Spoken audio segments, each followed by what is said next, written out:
what up? I need that sports encyclopedia. U.S. Steve Kim. Got Trent in the cut. Coach JB. Yeah. Where you at, man? In the gym shooting, I'm Durant. You ain't shooting John Moran. Darnell is the Ball State legend. I'm the Warren Central High School legend. I'm proving with a reliable source, straight from the mouth of the horse. Smitty and JB and Smitty from West Coast to Yost. I love talking ball. It's nice to connect with guys that are like-minded and just are real and genuine. Better stay in your lane. Hop until You are fucking insane. Dude, what? You just will not give this guy his flowers. What is wrong with you? Oh, you must have thought I was a bitch.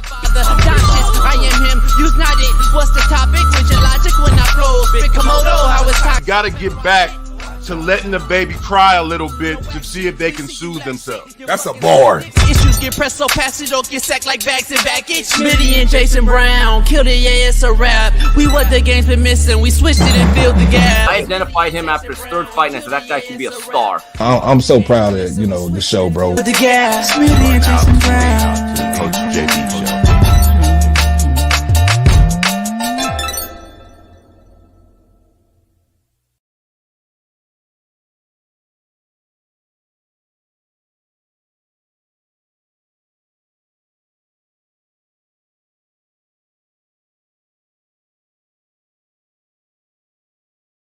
What up? It is Work Boot Wednesday. Strap up your hard hats, tie up your work boots.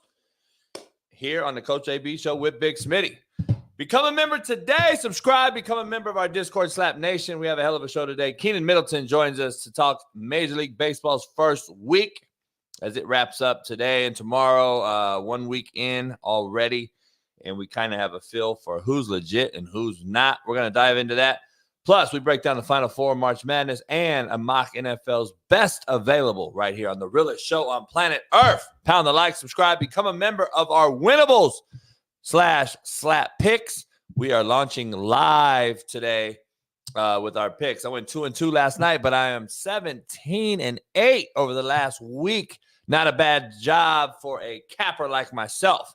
But listen, you've been listening to me for years and years and years talk all things sports. And I'm going to talk UFL. I'm going to bet UFL. I'm going to talk Major League Baseball with Keenan Middleton every single week. I'm going to bet Major League Baseball.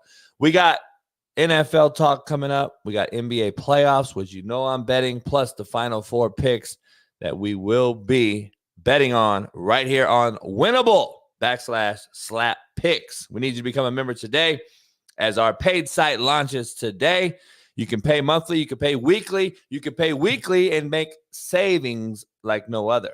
And we're going to dive into that later on with our picks of the day, as I've already made a few for the NBA tonight, and so has Smitty. We're going to dive into that today. Winnable. Become a member right now.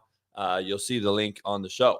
I'm always the old man on the porch yelling at the clouds. But just one time, you will listen to me. Andy Enfield left USC as the men's head basketball coach to become the SMU's head men's basketball coach. Let me say this again. Coach Enfield left USC, where LeBron James' son plays, where Hollywood resides, movie stars, great weather, food, beautiful women, for, let me say this, no offense, SM fucking you. That does not happen, people. Sorry, it just doesn't. Chip Kelly left UCLA, Westwood, weather, stars, Beverly Hills, for cold, gray, cloudy, no offense, fucking Ohio. Yes, there is a reason.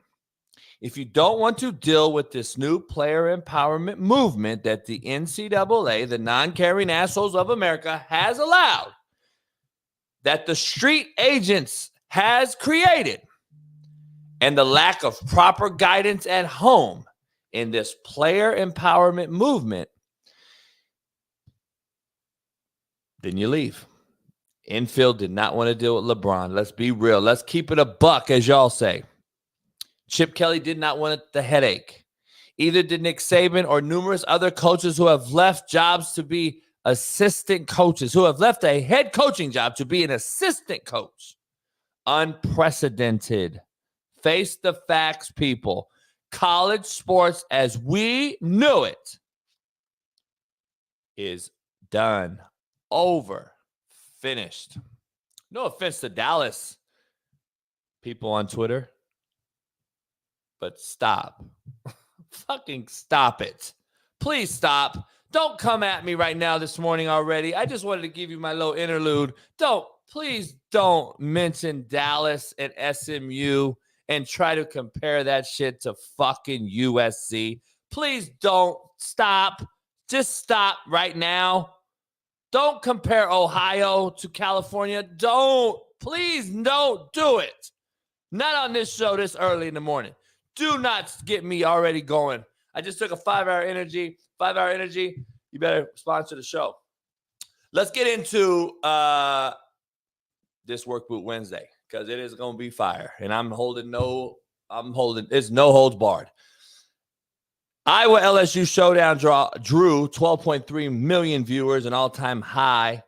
The women's game drew a 12.3 million viewers. 76ers Joel Embiid returned last night versus the Thunder and got a comeback win. Absolutely fucking one of my picks up. But Embiid's back. Sixers may get into that, stay in the top 8, move up to maybe 6. We're going to dive into that. Chiefs bring back Edwards-Helaire, but lose a stadium tax break vote. We're going to dive into that. Rondo says he has retired. Quote, "I'm done." End quote. Colts Pittman buys parents 2 cars, a house with his new contract. Shout out to him for taking care of his fan bam. Plus, the Colts re-signed safety Blackman to the roster. USC faces decommits from USC after infield exits to SMU. But before we begin, my wonderful co-host, self-esteemed Ball State legend, Naptown's finest, 317's Far East Side great, and AR5 defending, Lamar Jackson loving, LeBron hairline having, Fox Sports very own. Welcome him in. The quiet, silent one, Big Smitty.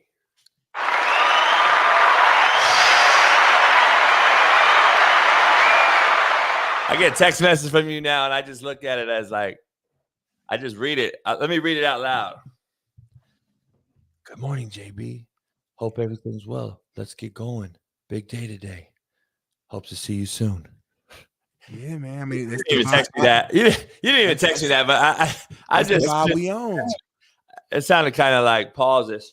It's positivity, JB. It's positivity. That's the vibe we own right now. It's 2024. We trying to grow this thing. Man, you about to get a studio. I was driving around the city yesterday. I can't say no more, but I know, Bailey know what I was doing yesterday after the show. And I got a few other moves to make this week. So right now, we're just going to keep pushing through. We're not going to let the haters stop us. This is a good message for everybody in the chat today. There's somebody hating on you right now. There's somebody at your job, somebody in your neighborhood, your apartment complex that's hating on you right now. They do not want you to shine, Ron. They don't want you to shine, Max and Jazzy Jazz Master Wu. But guess what? You're going to shine anyway. Because when you a true light bulb, when you're really that true light, and no matter how dark it is in that area, the light will shine. The light will shine. And I'm not going to let my neighbors stop my shine. So I might quiet my voice, but the power and the impact will still be the same, y'all. Let's get to it. Shout out to Coach Lindsey Harding. She got the G League Coach of the Year. Clap it up, JB. Clap it up. In her first season. Clap it up. Real clap.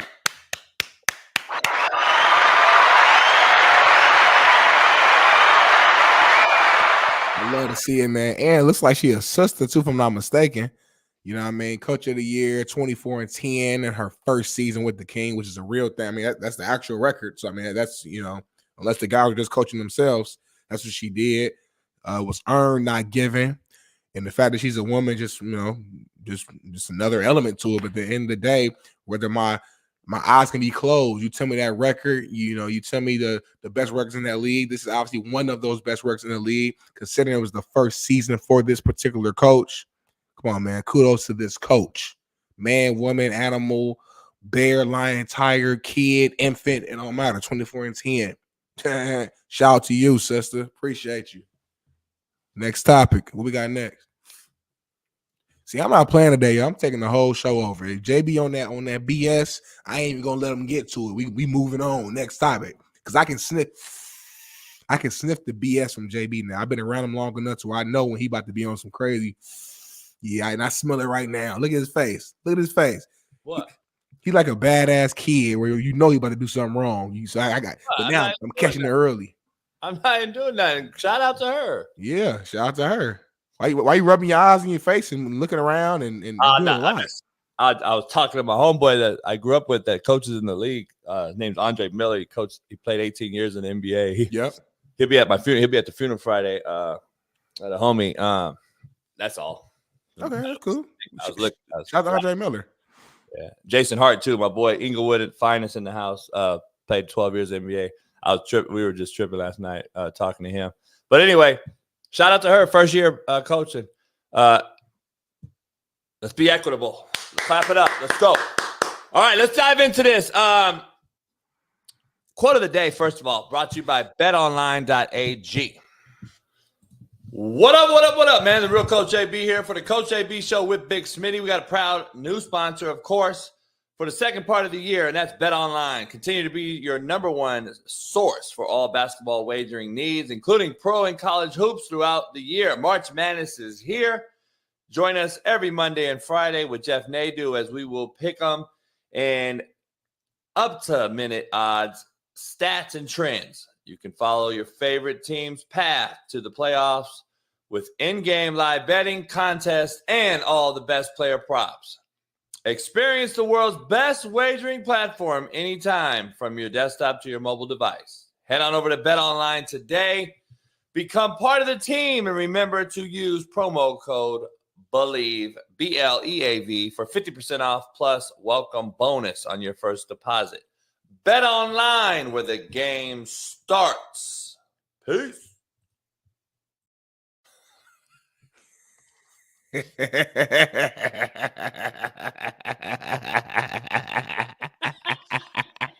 Hey, you know what? For 2 seconds, I was like, dang, for real? They played in London? I was like, dang. And then I thought about it. I said, they playing on London end of the year. Like, what? You so late. It's the day of. Shit. Bailey, tell him. I already have my picks in, Bailey. Shit.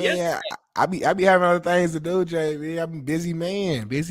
That's all it is. Let's get your quote of the day. Can't lose what you never had. Can't keep what's not yours. And can't hold on to something that does not want to stay. That's the quote of the day. That's something I live by right there, by the way. I'm quick to keep it pushing, dog. I'm quick to cut you off nowadays, especially as I got older. I've been that way for probably 20 years, but I've gotten worse. Like, I had A was like, bye. I don't even have time no more. Like, I don't even, I'm ruthless. I guess they said I'm ruthless. They said you just have no heart. You have no soul. Yeah. I don't want to hear it. We already knew that. All right. Contrary to belief, I'm for truth, Smitty, no matter who tells it. I'm for justice, no matter who it's for or against. Contrary to belief. I'm so tired of dealing with picking and choosing. Rashee Rice is give him a pass. Give Williams a pass. He didn't know he was betting on it. Give Ridley a pass. Give this guy a pass. Give Kareem Hunt a pass for Otani. Give Tyreek Hill a pass for slapping a bitch. Like, I'm tired of dealing with it. Hey, if I did something wrong, guess what? Crucify me. I'm for justice, no matter who it's for or against. If it's rightful and not alleged or wrongful. I've been accused wrongfully. So have other people. So I want to be clear. I'm all for justice, no matter who it's for or against. If, obviously, you're the one that's actually done the crime. So I'm just tired of hearing about it. I'm for the truth no matter who tells it, Smitty. If you tell me the truth and I'm sitting there and I'm like, fuck, you're right. I'm going to tell you you're right. I'm not going to say, oh, and I know the facts right there in front of me. No. What if it's somebody you don't like, though? No matter. It's the truth. I have truth serum in my body. I feel like I came on this show and I took the side of somebody who you didn't like before. No matter. And you was kind of like, I don't know. I ain't going to bring name up. But I hear you saying. It don't matter. It's still, I would tell the truth though. I would still either admit or tell the truth with it, even if I didn't like the person. It doesn't matter. I don't. There's no grudges versus the truth. The truth being told is not the person. No, that's I know right there. That was the bar. What you just said. There's no grudges against the truth. Yeah, but the person that says the truth coming out of someone's mouth is not the villain. It's even though the person I may not like. Let me ask you this then. You said I'm for justice, no matter who it's for or against. So if I do something wrong, JB, you want me to go to jail?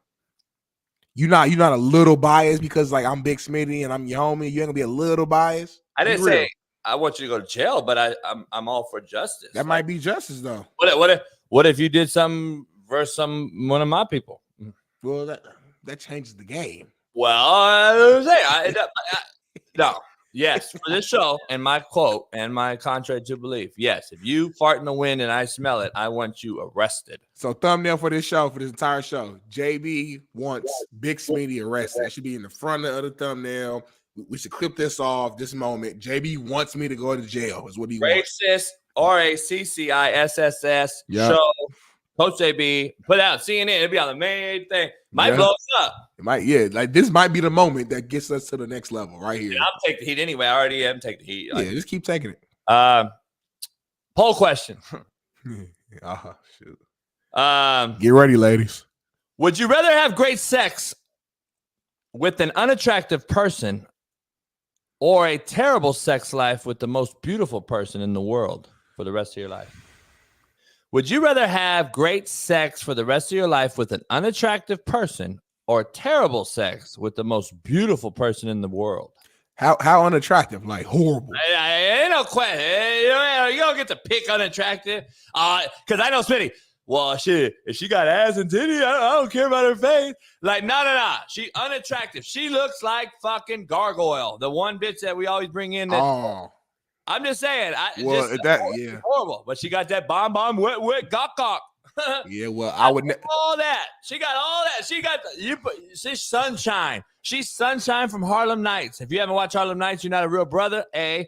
B. If you haven't watched Harlem Nights, you're not from the culture. Superstar lineup. I want to hear about no culture with any of you fucks in here. If you've never seen Harlem Nights, it's like you fucks that think you've seen Jordan and Kobe and Dr. J and Larry Bird's era, and then say, "Oh, the best basketball is 2015 to 24." I said, "Have you seen the 90s?" Oh, no. I don't want to hear it. If you haven't watched Harlem Nights, and if you don't know who Sunshine is, you are not from the culture. You have no business saying you are. All you fucks on Twitter, shut up. Go watch Harlem Nights and then holler at me. Number one. Number two,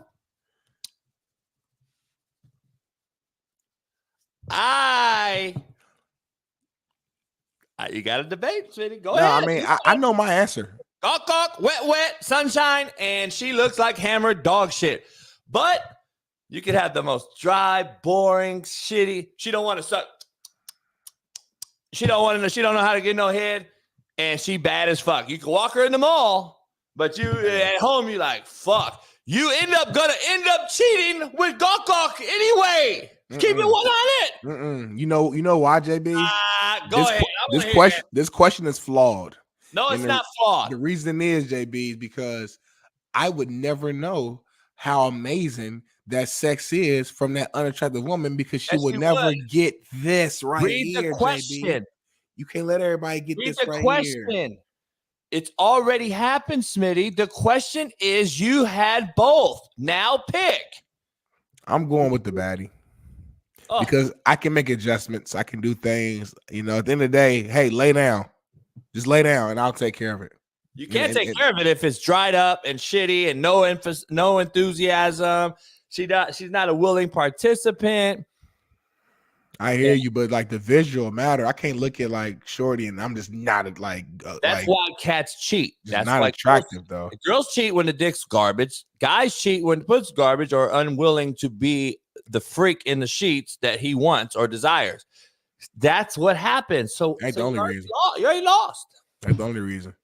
Like thank you, Denzel. Beyonce got cheated on too, and she's just a baddie. But she might have stop. No Don't put that out there. Don't put that out there. Her shit might be wet dry. No, stop. You don't know. But I just know though. Like you how JB, you say you a good reader of people, and that counts too. I bet you can look at a woman and be like, yeah. That's actually exactly to my point I'm making to you, Smitty. I'm trying to say Hawaiian Sophie's a real thing. If anybody in here don't know who Hawaiian Sophie is, then you're not, again, part of the culture. Stop missing me with the bullshit. If you don't know who Hawaiian Sophie is, please raise your hand if anyone in here doesn't know who Hawaiian Sophie is. You don't even know. Nope. But I can use context clues though. Like the fact like I know what you're saying right now because I'm smart, but I don't know who it is. I bet Bailey don't know either. I bet you Bailey don't know. I bet Bailey don't know. I'm assuming it's probably like some famous song or something like that if I had to guess, but I bet you Bailey don't know. But like, all right, the context clues. We were just talking about. So Hawaiian Sophie, she probably is a baddie, look good. Probably a girl who looked amazing, all this and that. That's Jay-Z. That's who he was when he started. How you motherfuckers talk about the culture and you don't know shit about it? You motherfuckers are absolutely killing me. You're proving my point about not only sports, but the actual culture that y'all want to say you know. Hold on, JB. Hold on, JB. Who Hawaiian Sophie is and who Jay-Z and how. Hold on, JB. Because hold on, I can flip the script on you and you know who NWA is. Stop. I can start naming songs in the last 15 years that you have no. We've done it before. You have no clue. So it's like.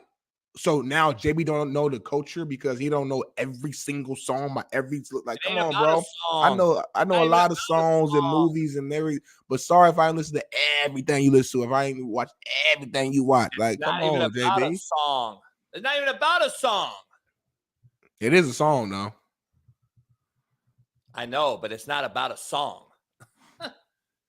Anyway, answer the question. It sounds like you made your answer. So your choice would be to go with the horrible, trash, big, fat, nasty, stinky, unattractive woman with great sex for the rest of your life.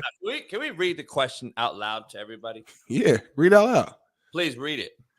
Poll question, everybody. Would you rather have a great sex life with a very unattractive person or a terrible sex life with the most beautiful, baddest person in the world? Now, does it say fucking marry her? Does it say I'm locked down to her? Does it say this is my boyfriend or girlfriend? See, y'all don't listen. You just want to make assumptions. Nobody said that I can't just go hit gawk and bounce and go back to my fucking pretty girlfriend. Nobody said it's not the poll question. The poll question is, would you rather have great sex with an unattractive woman versus a shitty sex with a beautiful person or man or woman, whatever you are, gender-wise? So I would just go with the shitty sex with the person who I'm attracted to. At least I'm attracted to. At least I can get up because I just like, bro. You don't have to get up. Why do you keep making it like you wake up to her every day? No, it's about like get up. Smitty be having blockers on like that motherfucker has get up. All that matters, JB. I'm like, I don't know, man. Me and you be talking offline about certain situations. You like, nah, I can't even mess with her. Like she ain't ooh. So you know, because you feel me, like certain chicks mess with her, like walk down the street, like go to the ball game, like that's messing with her. I'm saying we can't. Smitty don't get it. He don't get the question. No, I'm with you. You saying just smash. When I say mess, that's what I meant. I meant smash. So we define mess different. So, but I know what you mean. Listen, I'm just going with the baddie though, man. At least you look good. At least I got something good to look at. Let's change the poll question. Can we pull up the poll question again? Yeah, change it. Poll question. Would you rather walk into a dark black room with a blindfold on and have great sex with whoever, you don't know who the fuck it is, rather than go home to a beautiful woman and have horrible sex? So let's rephrase the question. That's dangerous. Would you be blindfolded and walk into a dark black room and not know and have the best sex of your life all the time? Every time you have sex, would you rather do that or walk home and have sex with your bad bitch that's horrible? That sounds like the glory hole, JB. I'm gonna let you answer that first. What would you do? You laughing? What would you do? Gawk. Every time. Every time. Blindfold me. Fuck it. As long as I feel the pussy in the tip, I make sure. Right. That's obvious. Like, you got to know. I know who it is. Like, yeah. I know who it is. But JB, listen, on this show, we ain't even got to bring that up. Me and you, we on the same. We don't need to say pause no more either on this show. Me, you know, I ain't said it in a long time. You know what I mean? Big Tank said I didn't say it. But me and you, we on the same page. We ain't even got to. Tank for saying it. Actually. We ain't on that weird stuff. You feel me? Yeah. I mean, horrible sex is whack, baby girl. I'm with you 100%. I'm just saying, like, golly, I'm getting a chill just looking at just thinking of a nasty, disgusting person. But the sex is amazing. But you just look, I just look at them like, dang, like I would leave every post nut just like with my head down, like, dang, that was good. But she is disgusting. Oh, she ugly. And just like I had mixed feelings, like, dang, I feel good and bad at the same time. You know, I mean, you gotta. First of all, at least the baddie you can buy some lube, JB, for the baddie. Anyway, you're already over it. Even if she's a bad bitch, I've had some of the baddest females in my life. Bitch, get out of here. You have some bad ones? Gargoyle or Beyonce. Trust me. Fuck. I was like, oh, bitch, get out of here. She's bad as fuck. We bust a nut. Everything comes out. Care, love, hate, everything. So stop acting as if you need to lay up next to her for fucking 24 hours. You're gonna leave anyway. Or you want her to leave. It don't matter how bad she is. And then you recuperate. The next day, you're back texting her. Now with Gawk 3000 or whatever, you may wait 48 to 72 hours. It may not be 24 hours. JB, hold on real quick before you move on. You said when we nut, what happened? Everything come out. Soul, truth, lie, love, hate, everything. Bro, hey, people laughing right now. Women, y'all gonna understand. But that PNC, that post-nut clarity is a real thing. Like, your whole entire mind shifts immediately. And it may not be negative. It just depends on the situation. But, like, whatever you was thinking before is 100% different now. Like, your mood is totally different. That's why you might as well just have Gawk. It doesn't make sense to hold on to, because you know damn well you turn over, you hold me. What do they call that shit? Shell, or what do they call it? I mean, it's cuddling, but the position you talking about, spooning. Oh yeah, spoon me. Oh baby, my stomach's fucked up. I gotta go. JB, it's fucked up, women, ladies. I want to apologize beforehand. We are fucked up humans. That's why we're hunters and not the hunted. Again, clarify what the difference between the two is, but we don't want to dive into that. What if the homies find out that you smashing this ugly chick, dog? They all, dog. We already had a conversation. They all fucking doing it. You know what they do? This was real talk right here. Damn, dog. I had fucking Gawk last night. You too, homie, damn bit bad. She got that boob. Like, come on, homie. Ain't nobody like judging you about that shit no more. When you're 15, you're supposed to have the baddest bitch. When you're 35, nobody cares. That's a real game, right? That's a ball right there. Contrary to belief. When you're 15, you're supposed to have the baddest one. When you're 35, nobody cares. Contrary to belief.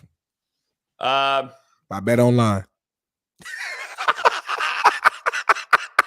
Winnable. Sponsored by Winnable. Go join right now. It's gonna be a crazy Wednesday show. I feel it already. I just found that I'm dark on Friday, so I'm about to be completely off on Friday. I'm so happy. Damn, you gotta go make sure you look at some studios. Then you should at least see. I would say like this, like recruiting. So if you're my assistant coach and you're coaching for me on a day like that, you should hit, depending on the geographic. Let's just say we're going to stick to downtown LA. If I only had you recruiting LA downtown, I'd expect you to hit 11 schools. Never mind. I got to work. Actually, just got a text from Acho and them. Our show's back on, so I'll probably get a couple on. That's that young generation. As soon as they hear work, they're like, "Fuck, I don't want to hit 2 places. I wanted to go to the farmers market. Maybe I want to go just do all these eating." That's the problem with these young cats. No, we're just efficient. You want to just go to all these schools just to say you did it, so it sounds. I went to 11 schools. No, go to the best schools and find the people that you're gonna find. I'm going to the best studios. For every studio that we've sent back and forth ain't for us. Yesterday, I saw a studio that ain't for us. I'm going to the top tier best studios on Friday. So it might be 5 of them, and that's it. We're going to pick from that pot. He don't understand how recruiting works. He don't get like the strength in numbers. He don't get that he needs to be seen by 1,000 so he can get 100. He thinks he could go see 5 kids and he's going to get all 5. Now, recruiting is different than like studio. Getting a studio. It's the same shit, dog. You might meet that one cat at a Studio 11 and he may be like, you know what? I need to get rid of this motherfucker bad, dog. I'll give you that shit for $800 for the first 6 months, and then after that, we'll get you for $1,500. Dog, let me go. I'm gonna go to the funeral, pallbearer, and then go get the studio. I gotta do it all. Fuck it. Short, fat, skinny, tall. That's just what it is. I went downtown, checked out 2 studios. The owner of the studio, hope he ain't watching this. He was on drugs. I could tell because the way he was kept moving and switching, and he kept I already saw him. He was a Hamas. And I didn't fuck with it right out the gate. And I was like, shit, I don't like that place. You saw my text. Shit, keep it real. I already saw him. He was he kept doing the McGregor. He was doing his nose, and he was. I was about to tell you, like, Smitty, you get the fuck. You might want to get out of there. This motherfucker. What if we got the spot and this Hamas squatted? What if he squatted in our shit? Because that motherfucker now he turned it on us. He's now squatting in our shit. Well, he manages that whole area. He manages. Yeah, he's probably squatting and all that. He probably don't know none of it, Smitty. He probably just written out as a squatter. You a crazy dude, man. You a crazy dude, man. That second spot was kind of nice though. Had the big, had the high ceilings, AC, heat. I don't know. Had the mirror in there. Oh no, you get nervous. You need a mirror for it. It just look good though. I don't know. You might come up with a mirror segment. You see me, I see you segment. Brought to you by Bet Online and Prize Picks. And I'm creative with it, JB. I maximize everything. You leave me in a jungle with me and a bear. I'm leaving out with 2 fur coats, some Gucci loafers. But you need a mirror. I ain't say you need a mirror, but it come with the studio. So I'm saying if it's there, we're gonna maximize everything that we use. Breaking it out. Wow. Everything JB do got to be gangster and like just like hard, like everything. Like I listened to a song yesterday. It was a dude. I think it was a funny clip. Dude was like, "I think I just saw a motherfucking rainbow, dude. I ain't too gangster. I ain't too thugged out to not appreciate a rainbow. Like but you are though. Like you will see something beautiful and it's just fuck that. It's because a couple years back, we got wind in Compton of some disturbing shit. This is where I knew your generation, not yours, the one below you, is fucked. And back in the day, Snoop Dogg album, you know, it was funny and joking and shit, but it's actually turned true. Remember, Gay Side Gangsters? Remember that song on Gin and Juice? Yeah. It's real. There's an initiation that was going around in Compton that motherfuckers was pegging each other to get in.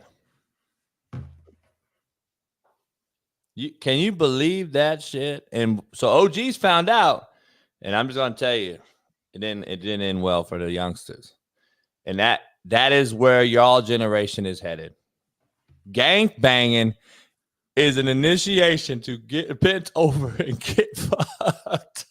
What have we done? God damn it. Barely cut that piece out. Oh, no, don't cut that. All right, let's go. Real shit, though. That's real talk. That's crazy. That's FYI, that's real shit. And I'm gonna be with some of the crazy. You ain't jaw jacking? I'm gonna be with some of the. I'm telling you, Friday at this funeral. I'm telling you, it's fucking unbelievable. I mean, y'all was doing that in jail. I talked about it the other day, but I don't want to. Jail's a whole other thing. We already talked about jail. So jail, it's okay to do that in jail. Got you. We already broke down jail. This is just 2 cats walking down, one in the hood, bent over. What? So before we move on, just for clarity, though, just so I understand, who's the gayer one? The one that just says "fuck it, put me on," or the one that says "this is what you got to do"? I mean, listen, I'm just asking you. Well, I'm saying in jail, you're saying it's okay, and you're saying in real life it's okay. I'm just telling you why they do it. Okay. You in the hood get hood. You could actually run away, leave, make a left outside, and the motherfucker just said,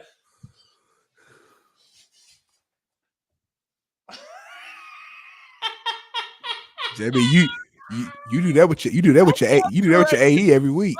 Motherfucker could actually leave, and this motherfucker just like. So the guy just told him the scenario. He's like, fuck it. That's your generation, homie. God damn. Where are we at? Where are we going? Back in the day, cats would have been like, what, motherfucker? Blah, blah, blah, blah, blah. Nowadays, motherfucker be like, let me take off. I can't believe this is what we've become, Smitty. God damn, what have you guys done? Anyway. I love how I'm getting blamed, chat. You keep saying your generation, y'all. He can't be loud. Hey, everybody, he can't be loud. I know that too. I can't. All right, let's dive into the sports show part of this show. The Vikings, as I said on this show, which I have receipts for, and have claimed that Sam Darnold is better than everybody in this show thinks, is going to start for the Vikings for the 24th season. I may just be right after all, huh? Anyway, but what do I know? Sam Darnold will start. They'll try to get something else going on in the 25 side of things. Yeah, California. Here we go. It looks like the Vikings are taking this year. No, telling you, I won't take the following year. Watch it be a great thing.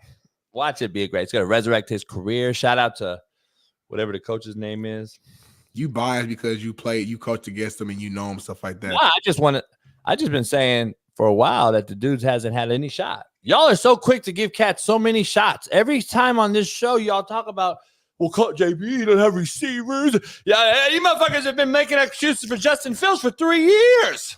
Now, all of a sudden, this cat can't get it. Reverse racism. Racist show. Slow me right now. Clip it right now. Fucking Smitty, whatever his name is, he does not. Whatever his name is. White quarterback, and I can't say anything against anyone or I'm racist. Clip it right now. Nah, because I'm just real, though. That's why the chat rock with me so much, man. At least Justin Fields has shown us some flashes of some greatness. I don't remember nothing Darnold does that's shown me. I don't know. Nothing he's done has been special. What? You need to watch. Did you watch the Niner game that he started last year? Yeah, he threw a pick and ended the game. I believe in lost. Oh, so what? That happened. So what? That's not supposed to happen. Look at the body of work. Look at the body of work. It's an NFL quarterback. You can make a couple throws down the field, JB. I'm sorry. It's not going to impress me. I know a few college cats right now who can do that. People I play with the Boss, they can go make a few throws in the league. You can make a few throws right now today. Why are you talking like this? Why are you talking so fast? Why are your lips moving so fast? Why are you now talking about your soul $300? Why are you talking so fast? What happens when I get pissed off?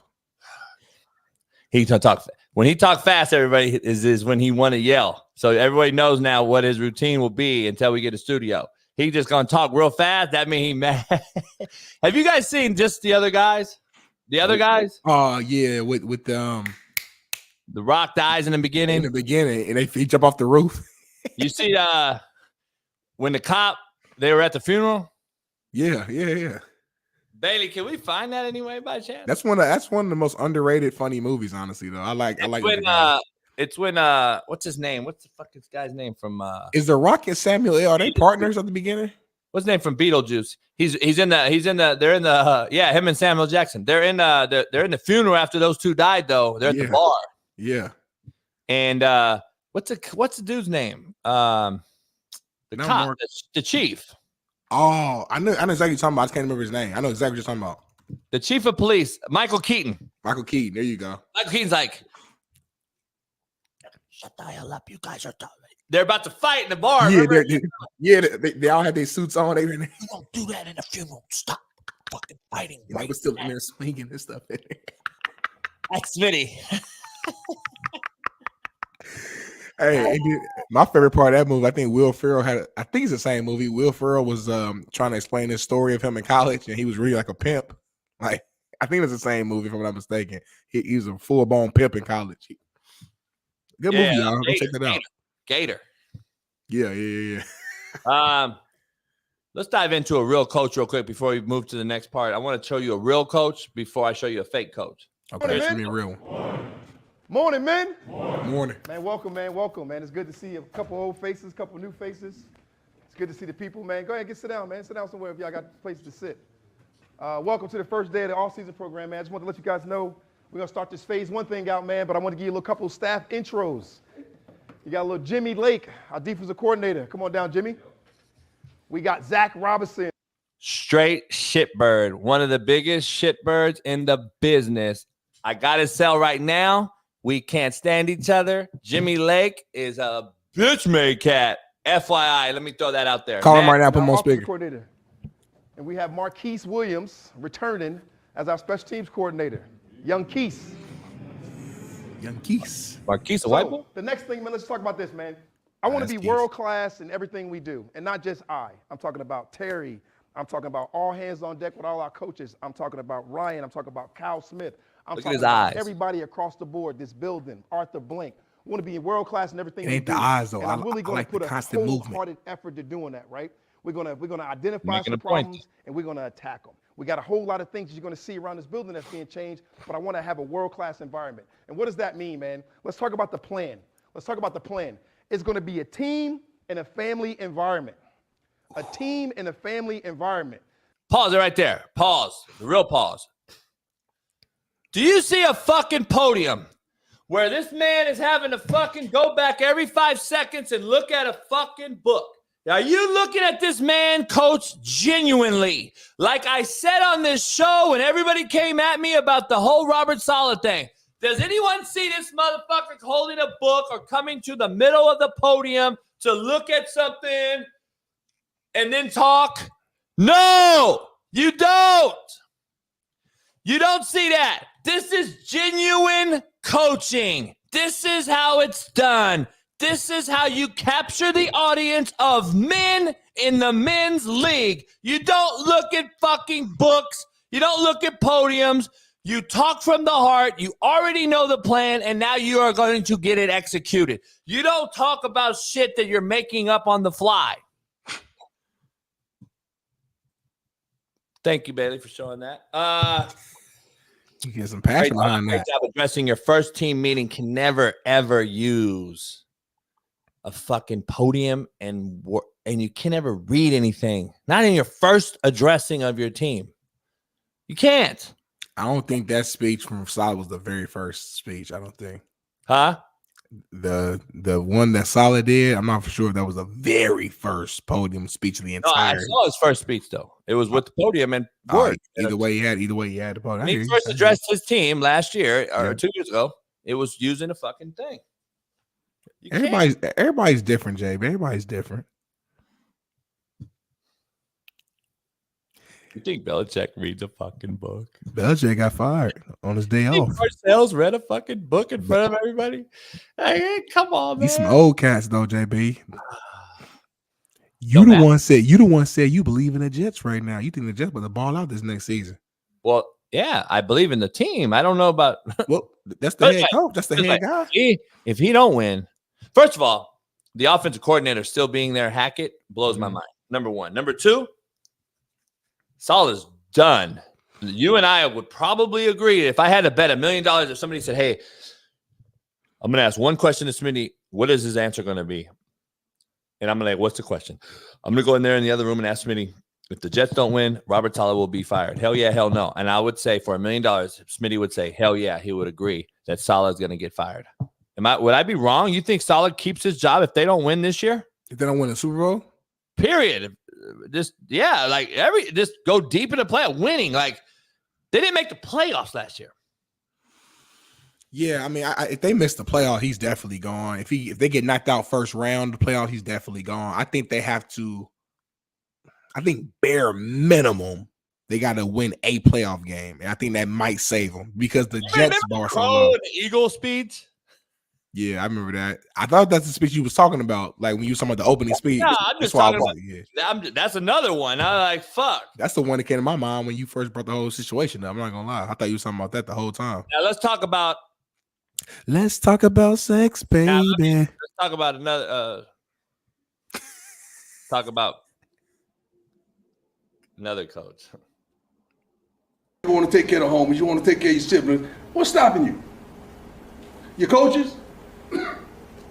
What was the number of professional experience that we have on the staff?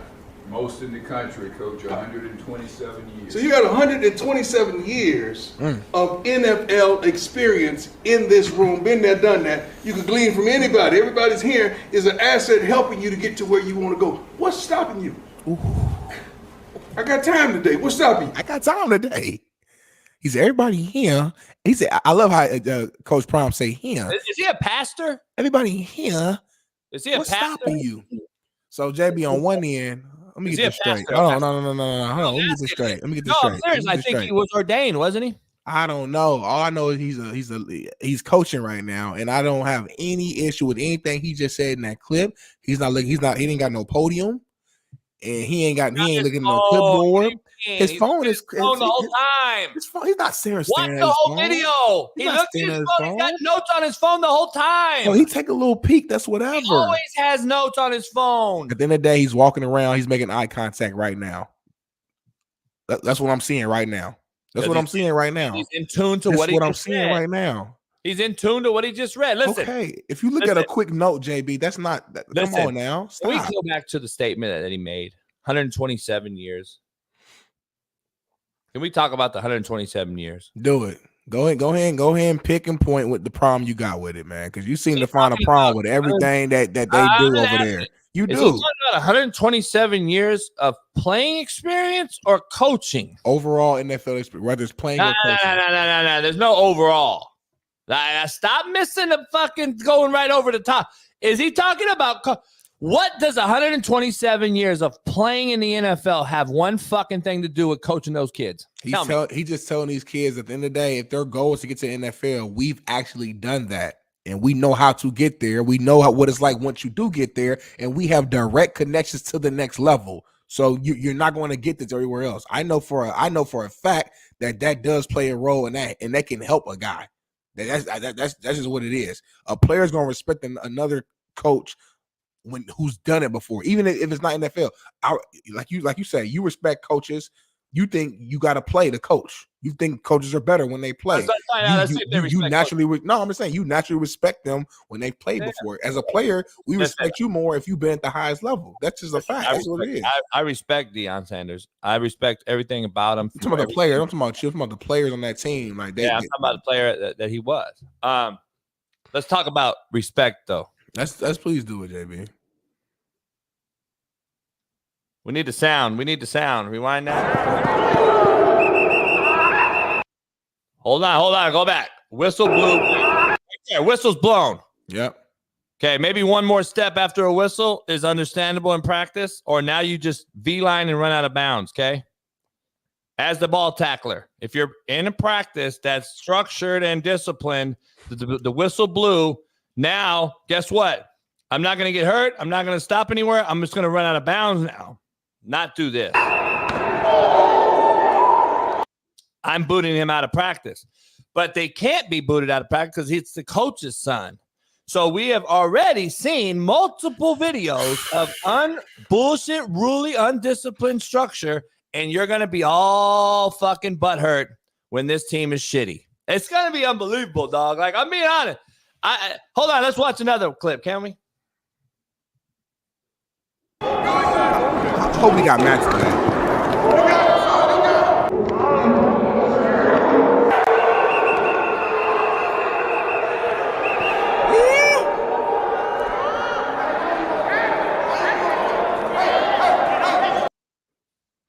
Go ahead, Smitty, and tell me this happens everywhere. Tell me this is normal, JB. Tell me, JB, you know you've been coaching and somebody did that. Go ahead. If you already know what I'm going to say, then why are you saying it? Because the thing is, I'm gonna just say it straight up. This is Deion Sanders, Smitty. And we gonna start arguing. We gonna start This arguing. is the target y'all put on his back. JB, this you don't. Is what we've been talking about. It ain't JB at Independence Junior College, homie. This is Deion Sanders, the one that says, "We coming. I ain't scared. I'm not running." This is the cat that said he's got the most disciplined, structured environment in America. Don't blame the don't shoot the messenger, homie. Just ask. Go ahead, but go ahead. I'm gonna call it what it is, man. JB, and you can say I'm wrong, and maybe I'm wrong because I'm giving my opinion. I think you just don't believe in this team. You don't believe in Deion as a coach. You don't really think he's a good head coach or has maybe fully earned that yet. And you're finding every single nitpicky 10-second thing you can find online and use that to go at them. I have not once since I'm trying to think back since I've been on this show. Has there been like one thing that you've seen online from Colorado where you're like, man, this is a good sign. This is good coaching. This is a good moment. I'm trying to just think. I could be wrong. I'm admitting that right now. Maybe there was a moment, but just nothing is coming to my mind as fresh. Every time Colorado gets brought up onto this show, it's always in a negative light. Every little thing. Some things are warranted. I'm not always agreeing with everything Deion say. Go back and watch the show. Y'all can see moments where I'm like, nah, Deion was tripping on this one. He should have said. I think a couple weeks ago when he brought up the whole thing, Shador and Travis getting drafted, says it's gonna be an Eli situation. I completely disagree with him making that comment. So I'm right there. So I'm not just a all the way pro Deion guy myself, but I just think when it comes to Deion in Colorado, JB is always finding like the negative thing. And you're right. You start out, you know what I'm gonna say. We played football and coached football way too long, JB, to point out these moments and act like this is not a regular day in spring camp, in the summer camp, in the grind, and this happens. Players talking trash, players getting in little fights, players, throwing a ball late, not hearing the whistle, a late hit here, like everything that you have shown that we're blowing out of proportion. If you played football, which you have, and you've coached, so you know that's why I get mad at you, JB. It'd be different if you didn't coach, you didn't play. Then I'd be like, you know what? He just don't know. You definitely know that everything that you're showing right now is a regular every season with every team this happens. But you're making it seem like it's exclusive to Colorado, and you're blowing it out of proportion. All I'm gonna say is keep the same energy. If you find a clip from Alabama, Ohio State, or Michigan, or whatever, just let's bring that on here too. Let us start doing it with all the teams that you see a late hit, you see somebody showing out practice. Let's just bring it up because it happens everywhere, JB, and you know that, and that's why I get upset because you know it. So it's like you're picking and choosing what stuff you want to go at just because you already have a preconceived belief of what you think about Colorado and Deion. Hold on, make sure we're clear that I never say anything that's worthy. So all the haters out there, okay? Go ahead, Bailey. Show the DM. You are real, my man. God bless you. My man, Till Hart and Darian Hagan, I said, don't be no slap dick. Those are my guys, brother. Much love. Keep doing you. Will do, my man. I'm so hated by him. I thought I was hated by him. I thought that I was just the hater. See, here's the thing. When you're real, people will, again, the quote of the day, I don't care if it's the truth. From whoever says the truth, I want to hear the truth. So let's be clear here. This isn't Independence Community College where I coached at. This isn't at, let's say, Alabama. This isn't at Ball State. Wherever it may be. The point I'm making is, don't talk about it. The humility factor has gotten way over my head, and it's over. I'm over with it. We've seen over and over. We can do a Deion Sanders Colorado show every day on this show from all the shit they post or that we see. Be honest. We can literally do that. Now, what other program in America can you do that to? What other program can we critique to this manner, and why don't we? because they haven't put the bullseye on their chest. They haven't said, we coming. They haven't said, get it now, because next year it ain't going to be like this. You have to understand, this game will eat you, swallow you, and spit you out.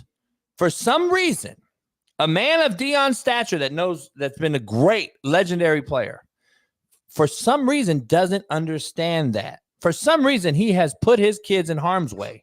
For some reason, Travis Hunter took a late shot last year because of why? Let's keep it 100 and a buck like y'all say. Because the white boy just hit him late? No, because they were talking shit forever. This is what happened before the game in warmups. This is what happened every game. Look at the Oregon game. We've seen video of Shedeur Sanders talking shit to the crowd. We continue to see something new, and then we get butt hurt when I show the truth. Like, make it make sense. By the way, if he did that things at Indy where I was at, I kicked him out of practice. That kid didn't get kicked out of practice. There's a difference in what I'm saying, Smitty. Besides, you have to read through. I just don't like Colorado and the program. Why did I like him when Darian Hagan was there, my best friend? Why did I used to go there all the time? Why have I always supported Colorado? Dude, that's your best friend. You just said it. What you talking about? Rini, I'll bring him on the show. Used to go up there. He's been there. Matt's been there. I never had no issue with Colorado. I still don't have an issue with Colorado. It's not Colorado. It's and again, when I say issue, I'm not saying Smitty, right there, Paul. Hold on, not to cut you off. Yours just said it. It's not Colorado. They haven't even used the word Colorado. It's fine. Okay, you have an issue with that's who you have the issue with. But why are you mad when I go off on it? Why are you get mad about it? Like, dog, you don't know the motherfucker. I don't really know him like that. I've met him and hung out and we've talked. But let's be real. Why am I a hater and you're okay? You're okay with it? Because you nitpick certain things that like that's just like regular stuff. And I have. Again, you got more experience than me, of course, but I played the game for a long time, and like this stuff that you're using as your examples of poor coaching or whatever is like basics level stuff. And I've had good coaches, I've had bad coaches, I've had everything. I've had winning teams where we went 10-2. I've had teams where we went 5-7. I've been every state. I've been everything, good, bad. So don't tell me I ain't had no good coach or bad coach. I've had everything, y'all. So I've had experience on both sides, and I'm trying to tell you, like this stuff that some of the stuff that we're showing are just regular examples of football. Hey, it's funny. Oh, Darren Bates says the same shit I say? No way. Really? Who coached Darren Bates?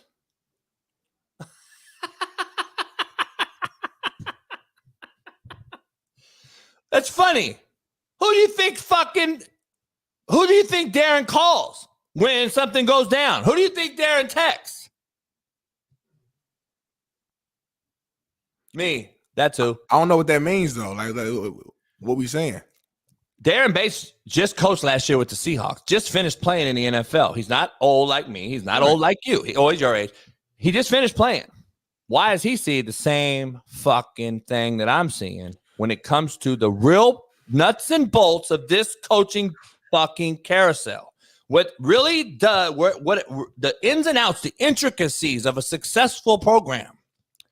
Why does this young man who just finished playing in the league, who just coached with Pete Carroll, see the same thing that my 48-year-old ass sees, but yet I'm the hater? I'm the hater when I call out bullshit that continues to happen. Why Shedeur Sanders is in the fucking huddle with the head coach and the opposing head coach. Why is that a problem? I'm hating. Okay, what happens when he goes to the crowd in warm-ups talking that shit, and then he gets banged in the game, and now everybody's racist. Everybody's out to get him because no, you put the bullseye on your chest, homie. Own it. It's like the Angel Reese. Hold on, so you can make a cast of your private parts, and then worry about being sexualized and claim and bitch and moan and play victim. That's a horrible example. That's something that got leaked. That stuff wasn't meant for nothing public. So like whatever that don't make sense. That's like you might as well say, okay, just because you have sex in the privacy of your home, you're not like that don't make sense. Something I'm doing has nothing like that got leaked. She didn't post that on her page for y'all to see. I don't give a fuck if it got leaked. Like, come on, bro. Like that makes no sense. That makes zero sense. So you're telling me something I'm doing outside of that's personal, wherever you do shit, you get AE. That don't mean like you want people to like. Come on, bro. Like I don't understand what you're talking about. Like what I do personally. You're delusional. I guess I am. I guess I am. You really don't get what you're saying right now. That's fine. I guess I'll be delusional then. You live 2 lives, you're telling me. I guess I live delusional then. I'm saying what I do. No, I said you live 2 lives. What I do sexually and the shit I got going on got nothing to do with. Are you telling me you live 2 lives? That's not what I said. Yeah, you just said that. I did not say that. Well, you just defended the girl who did something in the dark that came to light. What is the difference? We all got shit in the dark. No, hold on, though. Hold on. I'm gonna let you say whatever you want to say. I'm done. No, I'm gonna let you talk about this. I'm just trying to figure out what you're saying, and maybe you don't realize what you're saying. What you're saying is I'm trying to tell you, hypocritical. I talk about AE, correct? Yeah. Privately, right? I also say it right here. I don't hide from it, and I'm not different in person about it. If I did a cast in person, of course we're not going to want it out on the internet. But let's not say and go claim victim to it when it does happen. So you're telling me you're living 2 lives. You're the one you're in the dark with and the one that comes to light with, and then you play victim to the one that comes out to light. No, that's not how it works, dog. Like, if you're going to be in the dark and you're going to have skeletons in the closet as we all do, then own it. Why is it now victim mentality, though? Like, I'm trying to figure that out. Smitty, if you did what you did in the dark and it came to light, I know you well enough to where you're not going to sit there and deny it. You're going to say, hey, you know what? I own it. I did it. I know you enough to say, oh, fuck, I fucked up, or that's who I am in private. It didn't need to be out in public, but I didn't. I'm not going to sit here and deny it and play victim. You're not. Her sexualized comments wasn't based just off that video. To my understanding, that video got leaked after that.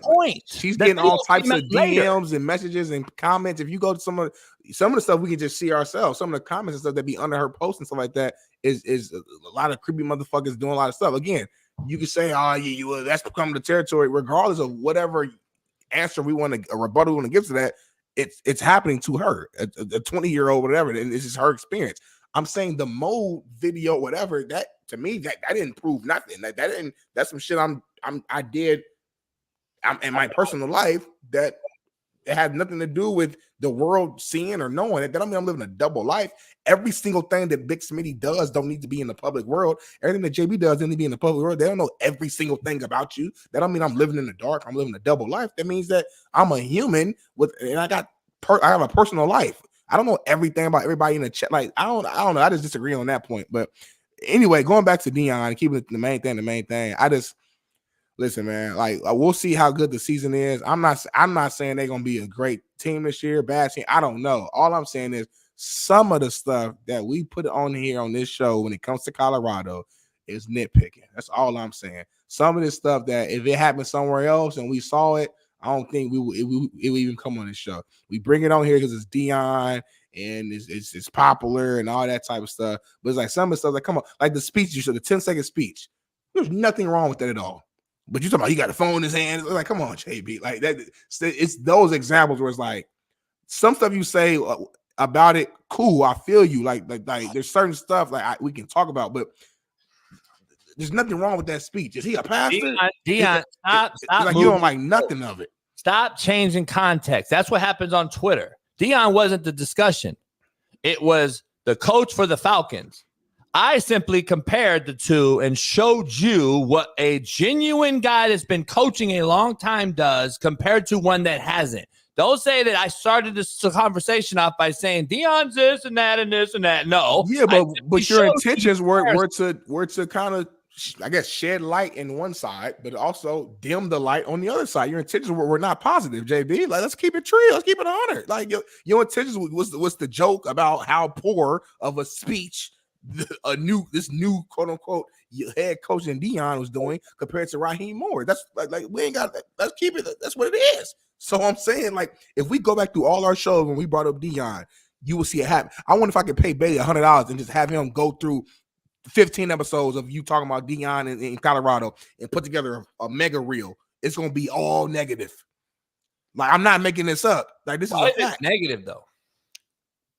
I don't. You said why is it negative? I don't know. You tell me. Negative is the eye of the beholder, dog. The truth is at the teller. Well, I guess the truth just so happens to also be correlated with being negative. The eye of the beholder dictates whether it's hate or truth, I guess. I don't know. Well, I ain't say hate. I don't know. I don't think you hate nobody, but I'm just saying like. Well, you said it's negative. It's negative. Is it not negative? Yeah, because being honest today is negative. Let's just keep it real. You say let's keep it real and keep it a buck.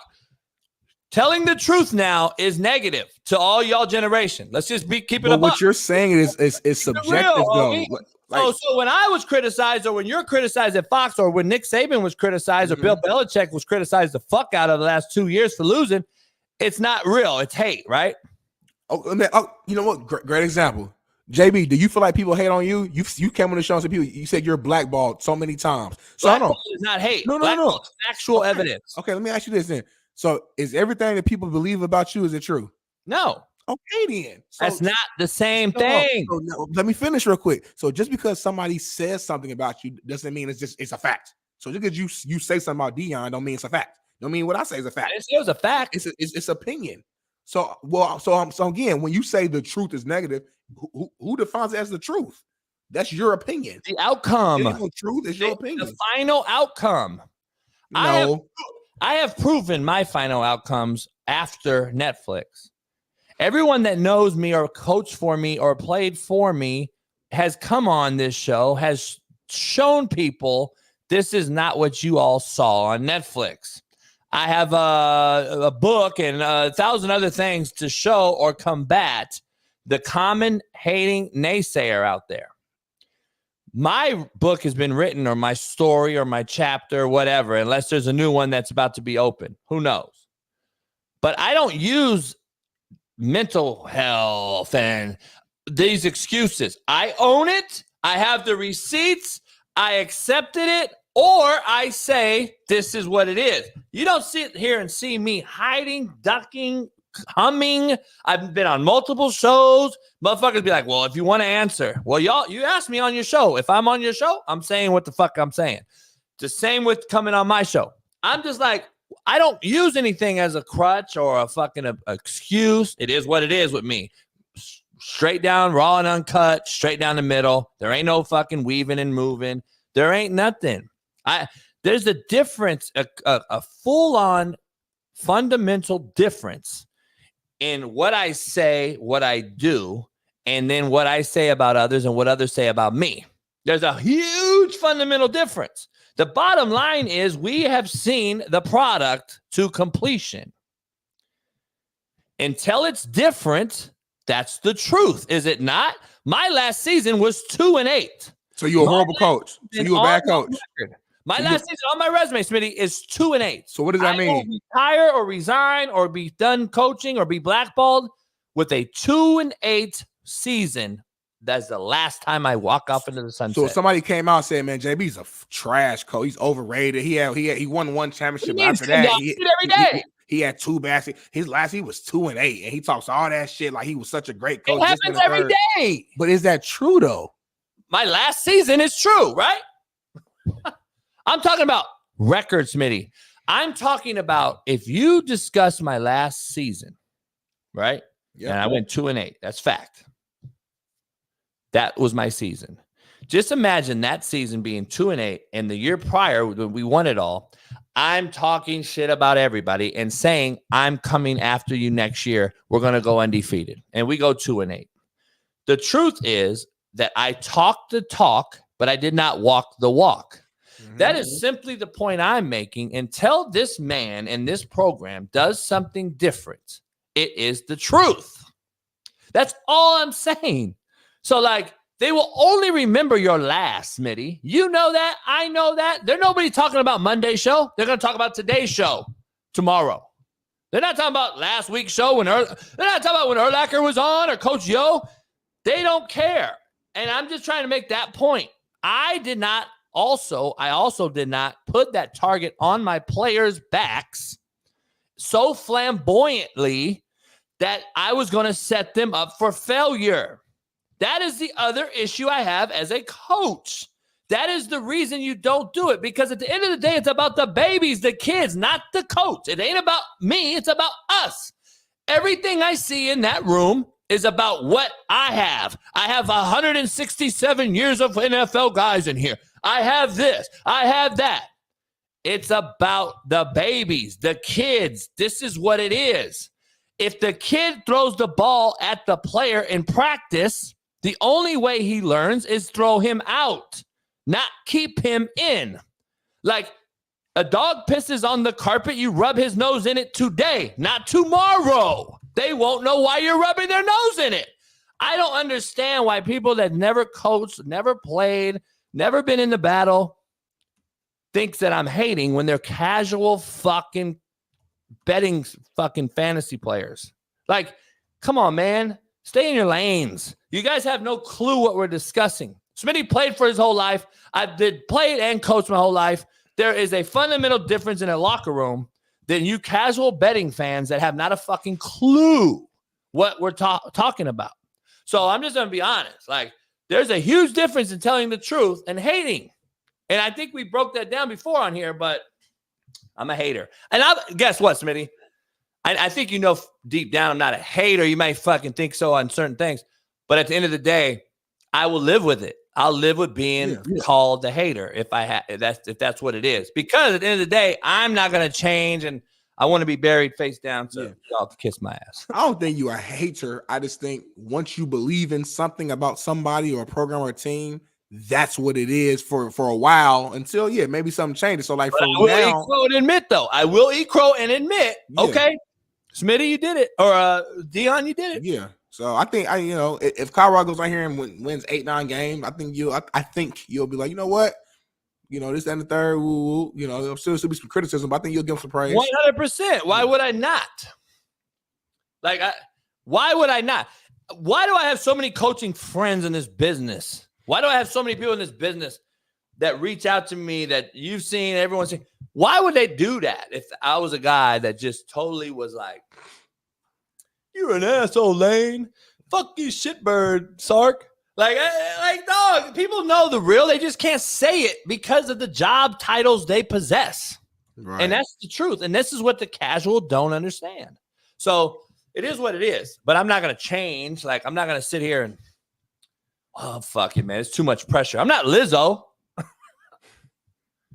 I think that's a perfect transition, perfect time for a quick commercial break, JB. Damn, I didn't even know I didn't know it's 7:15. Quick commercial break, 5 minutes, man. I think I'm going to give me a little juice. And nah, you don't need nothing. Sit right there, Indian style, dog, and take this, take that, take that. Now, I know we ain't supposed to say PAUSE no more, but I kind of got to say it one more time, and I'm done. Pause. That's the last time I got to say it. I'm done. No more saying it. I had an illiterate moment. I thought you were spelling pussy. You must be horny. I can tell you it. See, that's the problem when you're not in a committed relationship. You can't get it when you want it. So like, you get it whenever your AE is available and she has time on her schedule to come over there. You can't get it on the call when you want it every single day. I'm a married man. I get it when I want it. When my wife get off work, we gonna do it right live on the show. Like right there. I just had anal last night. Straight anal. Nothing else. No. He said no foreplay. We didn't talk. Straight anal. We didn't kiss, nothing. We didn't anal. And when it came out, deuce. Peace. He said no communication the whole time. Just dog, it's really real shit. Sometimes you just go, you know what? Heated moment talking shit. We're going straight to your ass, girl. Fuck. And she's a writer like that. Let's go. No pussy, nothing. Just straight ass. And by the way, that's gangster by that broad too. The broad is gangster for going straight there. How many ladies in here will let JB? Never mind.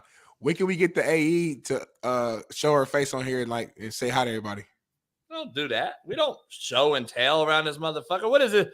What that's what Max Hess got cussed out in the Discord saying that same shit, Smitty. Motherfucker, kiss and tell? Yeah, I had to cuss that motherfucker out. Oh, I thought you had AEs. You got 3 dudes at the Dodger game. Motherfucker, please. You think I'm showing my AEs so the other AEs can see? Get the fuck out of here. You motherfuckers are amateur hour. We'll be back in 5.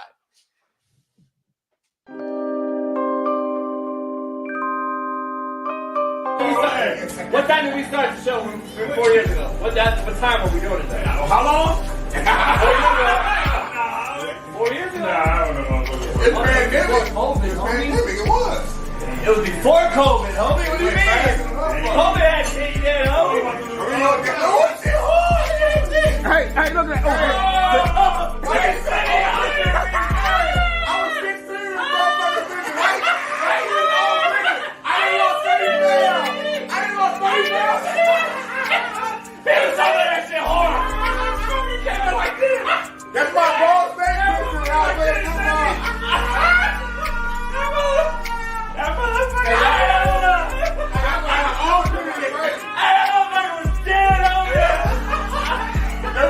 my balls. That motherfucker head was loose. Hey, look. In climbing. Hey, real shit, I got to see the picture here. That was another name, too. That was a cat picture. That was a cat picture. I got to find it. What's going on? Y'all just made me a Big Smitty, man. We got JB in the building. My man Spree. Roy in behind the 1 and 2 with the camera. And welcome to the Coach JB Show, Big Smitty live in the fucking cigar lounge. What you doing, JB? What you got going on? Drinks, I'm like a bitch in this motherfucker. JB ain't got no AEs, y'all. He been talking about this all week. I got all the lows and all the AEs. There ain't not an AE in here. Come on now. It's been on slow. I can't wear this color shirt. You know what I'm saying? My man blows to be out there on it. Big Smitty, Trail, shit, JD. I lived the wrong end, y'all.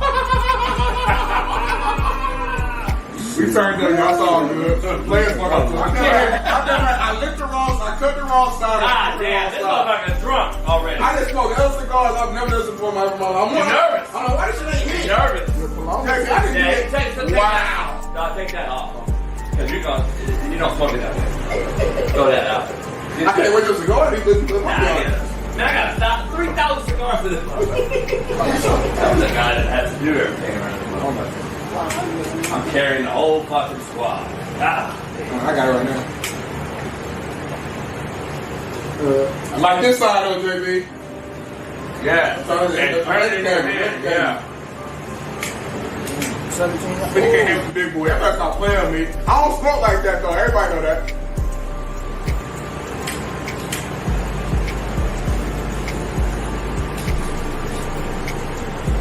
I'm about to smoke a cigar. I ain't married, homie. Hold up, let me listen. I am not married. You are. How you gonna leave her on me? Because I'm not married. You fuck everything. Yeah, you do. Short, your motherfucking D. Short, fat, everything. Tall. Short, fat, skinny, and tall. I fuck them all. Get the fuck out of here. Well, you did get hot before, JB, on accident. That happened. That's what you I know with you. Yeah. Can you reshare the story though? Everybody everything with him. Reshare the story, please, about the night. I mean, I was trying to take this motherfucker to his house, and for 3 hours, we could not make a right turn. So we kept making a left-hand turn on everything. It probably went 3 hours, but it's at least like 30 minutes. Right. Let's go. Motherfucker, all we can do is laugh, homie. Smitty, I'm gonna tell you right now, his front door was where that TV is. Right. And this is the street. And you're in the right side passenger. Yeah. I'm right here. I'm driving where he is. One-way street. You're Spree, alright? He's me, you're him. Yeah. That's his door. That's his door. One-way street. Right here. It's a one-way street. Right. We driving right here. Yeah. We do not stop to get out and go in that door. He kept going and making a left and getting out on the main street and kept going all the way around the block. Y'all saw the house. Saw the house. His door's right there.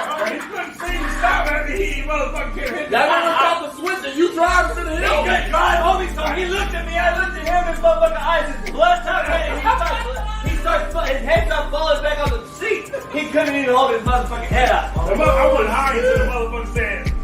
Yeah. He said, no, first of all, we ate 2 gallons of Baskin Robbins, homie. No. Gallons. At first, we had the chocolate chip cookies. That's what we dropped this girl off at work. She had a bag of chocolate chip cookies. We don't smoke. Dropped off at work. I'm like, man, you know I love chocolate chip cookies, don't I? Man, give me that shit. That shit ain't gonna do nothing. Let me tell you that I only fucked the stripper, I think, at one point. Yeah. My baby mama. JB fucked with a lot of bad bitches. I ain't gonna even front on that shit. That was 30, 40 years ago. He's still, yeah.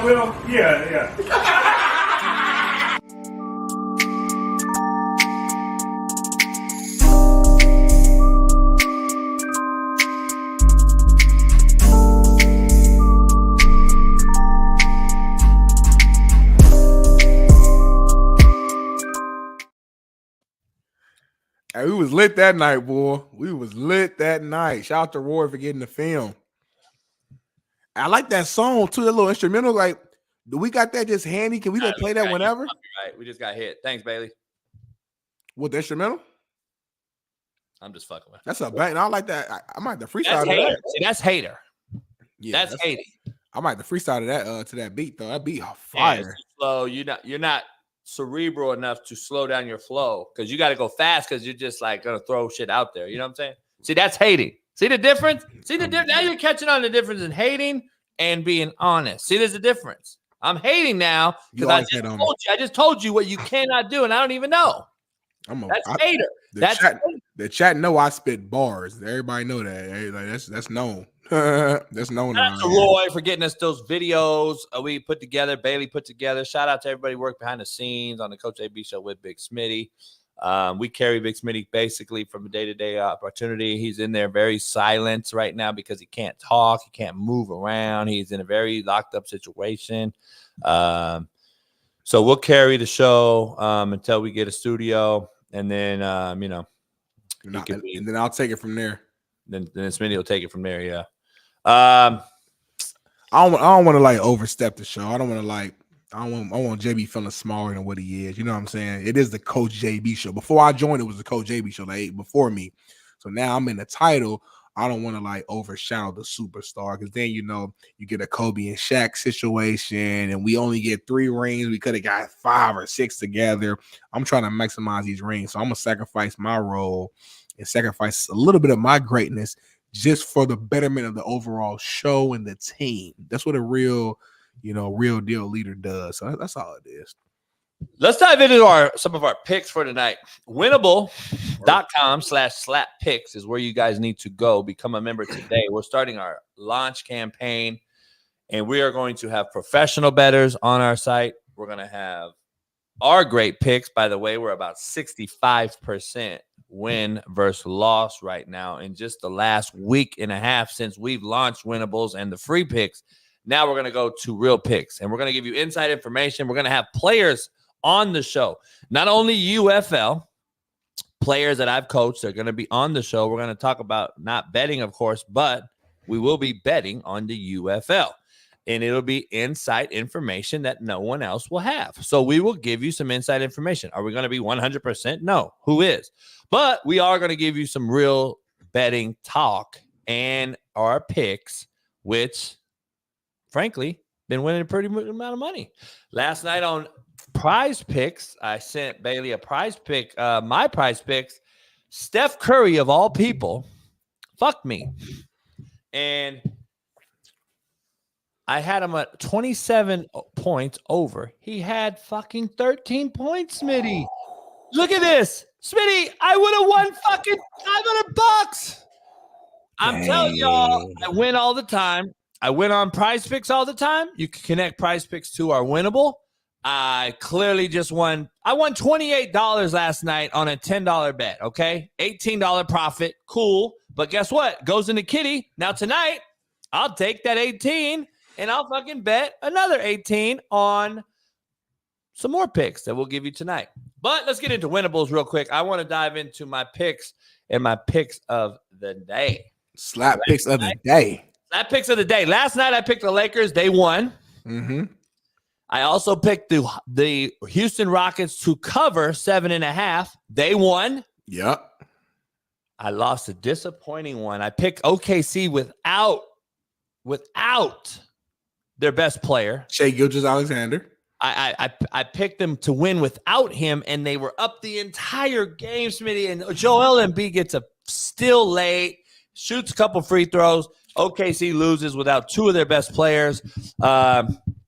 And it happens. It happens. And then the Knicks dropped an egg in Miami.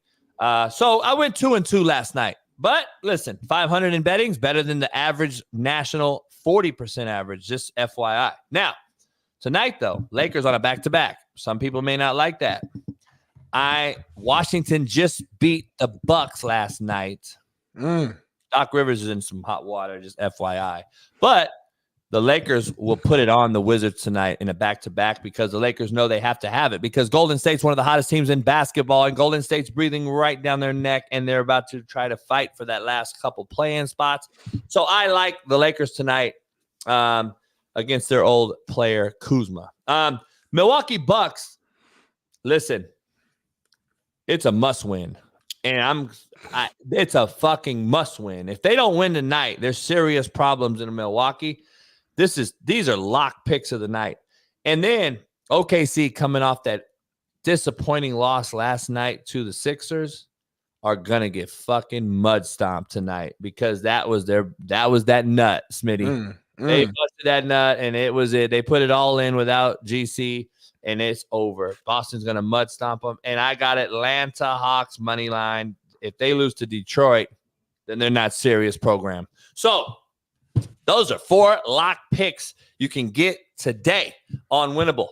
That is my slap picks of the day. I like those. JB. But guess what? Your boy Big Smitty got his own slap picks as well, man. So can we pull mine up? Yeah. Why you're so little? Because I made more picks than you. Because I'm going for the guts. So see, when you bet with Big Smitty, I'm trying to make real deal big money. A little bit more risk, a little bit more reward. And I got real close the other day as well, man. I made a bet for the women's college playoff. I was 1 pick away. Juju made 1 basket with 11 seconds to go, and it cost me 500 bones. So it looked like you copied my picks. We got some similarities, JB. I think me and you, we definitely think the same. So I got the Lakers winning as well. That's a no-brainer. Playing against the Washington Wizards. Come on, y'all. The Lakers lose that one. I don't they know just what's beat going on. Milwaukee, though. Well, the Lakers is a different position. Lakers need to win. Back-to-back. Lakers on a back-to-back. The Lakers need to win. We're in the play-in. We ain't got time to be losing. The Bucks, every reason that JB just said, if you're going to be a serious team, you got to get that win. The Hawks, I got the Hawks against the Pistons. The Pistons are just bad. They've been bad for the last couple years. The Hawks, I believe, are still trying to fight for a play-in spot as well, so it means a little bit more to them. The Hawks got to win that one. I got the Hornets winning this one. Now, the Trailblazers are really bad. They lost by like 60 points a couple nights ago, if I'm not mistaken, man. Shout out to Chauncey Billups over there, the head coach, but he got a lot to figure out over there. So I'm going with the Hornets. The Suns, you talk about one of the hottest teams right now. The Suns have been balling lately. Booker dropped, 52 points the other night. We didn't even talk about it because it was going on while Caitlin Clark was doing her thing. So I got the Suns winning. Because he's a fake-ass Kobe. He's a hooper, though. He has a lot. Like, say what you want about him as a person. He's a baller. Next up, I got the Minnesota Timberwolves beating the Raptors. Timberwolves are arguably the best team in the NBA. If they're not the best, they're top 5 right now. Anthony Edwards might be my favorite player in the NBA. He's a dog. And then last but not least, call me a homer. Call what you want. I got the Indiana Pacers getting the dub, man. Tyrese Halliburton will make more than 2.5 threes, which will mean 3 or more threes. And this is my money line. Put $5 on it, put $10 on it, whatever. If you want to make some money, come join Big Smitty's slap picks of the day. We got 60 active subscribers. You guys can all activate on our paid side now. You can go on over to our paid side. We do $25 a week, $100 a month. It's the best option. The best option is doing $25 a week. You save money. And JB, tell them real quick why, like, what's the benefits of them coming over to the paid side? Because we'll still give a free pick, obviously, for the free subscribers. I would give a free pick every day because my fans are my fans. They're loyal. I love them. But this is an opportunity to bust through and break the code. We're gonna have Brandon Lang on our show quite often. He's gonna give us lock picks of the week. We're gonna put that on Winnables. Plus, we're gonna have free picks of Brandon Lang, and then we're gonna do the paid side where you can come on over. Where we've seen some people that are making picks that are actual casuals who have not a clue what they're talking about, and these people are paying them, and I'm like, why? Why are they paying these fucking idiots? So we're gonna do it. And you're gonna get more picks coming from you. So again, the free, you still get your free pick a day, cool. But if you want to get more picks, and Jeff Nadu's gonna come on with Brandon Lang. Nadu, we're gonna give our free pick every day. Plus the paid side, you'll get several different picks from several different sports, plus inside information. Not like it's insider trading, but you'll get inside information that most people can't give you on a show, because we'll have the guest on. You'll be able to make your own educated assumption and guess. But we will have, like I said, I'm on a pretty nice heater myself over the last week and a half, and it's been all free to everybody out there. Nowadays, we can do it. You can do it $100 a month, which is $25 a week, or you can just do a week to week, and that's $50 a week, and you save money if you do the month. So we need people over there. Come on. And last but not least, real quick, man, you'll get access to the paid Discord chat for those who are not in the Discord. It's linked directly to our Discord, so you can talk to us live every single day. If you pay to be a member on our Winnable, you can come on over to our Discord. You can chop it up. We will also offer free video chat live with myself, with Smitty, with Weddle, whoever you want to talk to, live video chat through our Discord. Become a member on our slappickswinnable.com/slappicks. All right, ADV, shout out to you. We got a lot going on, Smitty, and I want to dive right into it. I started the show off by saying I'm always the old man on the cloud, yelling at the clouds from the porch. And I don't know what you thought of my interlude. Shout out to Jeff Nadu, who's in the show right now. Shout out to Jeff. I see you. I'm always the one on the, yelling at the clouds and all that. But here, I got to be honest. You don't leave USC for SMU. And please don't give me a reason why you do it and blah, blah, blah. Unless you're from Dallas, unless you like tornadoes and humidity and, shout out to you. But let's keep it real. You do not go to SMU from USC unless there's a fundamental reason. And that reason either is A, you don't want to deal with the superstardom of LeBron James and his son, or B, they were trying to get out and leave prior. So you said, fuck it, I'm out. It's one of the two, Smitty. There's not two things can be true and all that. You either didn't want to deal with it, which is not a fucking, I don't know why you made that face. Chip Kelly just left a head coaching job because he didn't want to leave with it. Why are you acting like this isn't happening? So that shit blows my mind. I didn't say nothing. I know. I saw your face. I'm trying to figure out I want to get your take on this. And I want to know, here's my solid take on this Bronny thing. So Bronny's entering the portal apparently. Mm-hmm. We don't know if it could be alleged. We don't know. Allegedly, he's entered the portal. I already seen a video or something somebody made of him in Ohio State gear. So I don't know if what's true, what's not. My point is this. If he does transfer, let's say he does. The disappointment I have is that LeBron James is the same LeBron James that we argue about on this show as a player. Meaning he's not the GOAT. He's always followed someone else's lead. He's never been the guy to do something on his own. He needs somebody else to hit a big shot. He passes it away late in the game. He always seems to do something that we discuss on this show. Okay, number one, there's no difference in this. Let me just get my point out. I would have loved to see LeBron be the game changer in the fact that the NIL and the college landscape is in turmoil. It is sinking in front of our very eyes. LeBron James having the LeBron James name and brand that he has could really do a big service to the landscape by saying, hell nah, my son ain't transferring nowhere. He's going to stay here regardless of the coach. He's staying right here. Now, listen, I know Smitty's going to go against that and say, hey, it's not fair. The coach left, blah, blah, blah. We don't know why the coach left, but let's say that's true. He left, so I'm leaving. Yeah. Back to my point, though. You're LeBron James. You're not Jason Brown's son there. You're LeBron James. You probably have some say on who they hire. I'm sure you can make a call, number one. Number two, again, like your boy says that we had on our show, the comedian, your boy, I'm LeBron James. Like, you're LeBron James, homie. You could make a dent in what's happening in the college athletic world by telling the world that, hey, man, we're gonna play through this shit because I'm LeBron James. And I'm gonna stay here in LA and I'm gonna sign another contract and I'm gonna stay here and I want my son right here. He don't care. But I just want to be clear, like, my whole point is, you could be a difference maker. You could be a difference maker in this situation. And I know nobody's going to agree with it. I'm just making that statement. It's just normal LeBron James shit. Pass the ball off.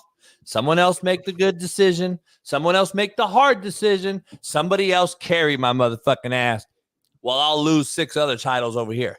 You could be a difference maker, but he's not. And his kid will walk off, and this will be just a normal kid entering the transfer portal. And you're LeBron James' son.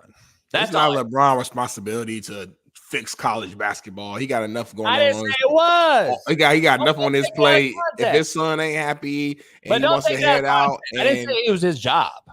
I just simply said what I thought. That's it. I hear you. I mean, but listen, like you said already, the head coach left. We don't know why he left. It hasn't came out yet, but he left. So if this is the head coach that recruited me, yeah. Again, we've talked about that before. I said if a head coach, if Coach JB recruited me, and he's part of the reason why I went to this school. And after the season, JB leaves, goes to another program. I don't know what direction the team is going in, who they're bringing in, etc. Oh yeah, okay, I might want to cut out, go somewhere else. It's basketball too. It's not like football where it's like at the end of the day, it's 5 people on the court. And if a head coach come in who has a different type of scheme or something or mindset where your skill set doesn't pretty fit his scheme, you have no control over that. So go somewhere where your skill set can work and can fit, and you can play right now. You know what I'm saying? And also I'm gonna say this: is it possible that within the James household, Bronny knows that his dad might not want to be a Laker next year after this season and wants to end his career back home in Ohio, and maybe Bronny wants to go to Ohio State, and LeBron might go back to Cleveland and spend the rest of his career, and his son get drafted by the Cavaliers and they play together back at home? Super conspiracy. I just threw that out there, but it came to my mind. Please be true. I would love for it to be true. But I'm just saying, like, who knows what's going on within that household? So, I wish Brian the best. Let me give you a twist. Everybody in the chat that agrees, the Bron sexuals, they call them. All you guys that agree and love LeBron and all that, cool. All have your choice. I'm not calling you a hater because you don't like Kobe. That's y'all do to me. I'm not doing it to you. But here's my point.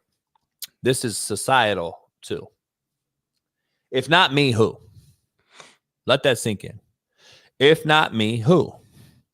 And I think you guys all hope and pray and wish that the economy gets better, that the gas price is lower, that we don't go to war, that racism stops, that you all just sit there and at your home eating your donuts and you hope and pray that something happens while you do absolutely fucking nothing. You do nothing. You're not a contributor to society. You don't help out the cause. You're not feeding the homeless. You're not doing shit. If not me, who? I used to ask this to my players and coaches all the time. If I'm not willing to take a shot at Jermaine Johnson, then who? If I'm not willing to save this person, then who? If not me, who? LeBron James is who, him, they, them. He's all of them. He can change some things with his brand, popularity, platform, name.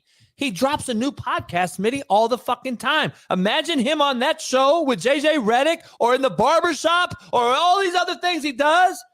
Imagine pushing something to help someone else other than his brand and liking. If not me, who? Is the issue I have with these people that are on mainstream media that push bullshit narratives that don't help anybody but are quick to tweet out T's and P's, kings and queens, when a motherfucker gets shot in the hood. But you did nothing to be proactive about it. You just bitch and moan about it when it happens. But you have the opportunity to change. You don't do anything. Because, again, back to my original point that I wrote in this fucking bestseller, nobody cares. Nobody. So stop acting as if they do.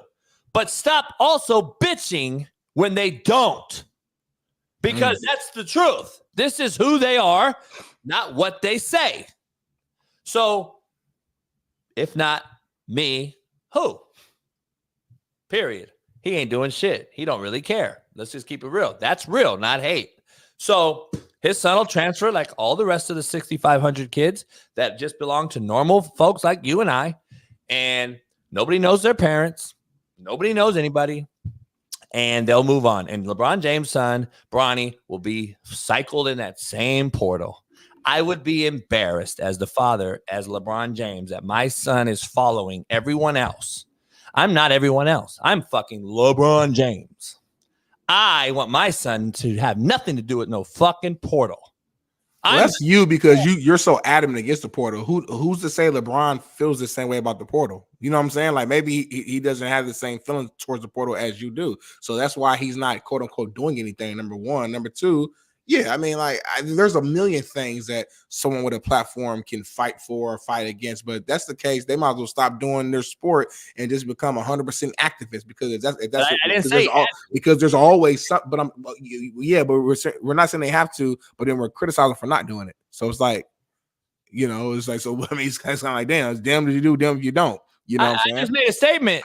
You're twisting it. All I said is, if not me, who? Like, we're going to continue to do the same shit. Like, we're going to continue. And then in 5 years, you're going to ask, man, only if he would have did that. The guy he is, the size he is. But he didn't do it. I'm not saying he has to.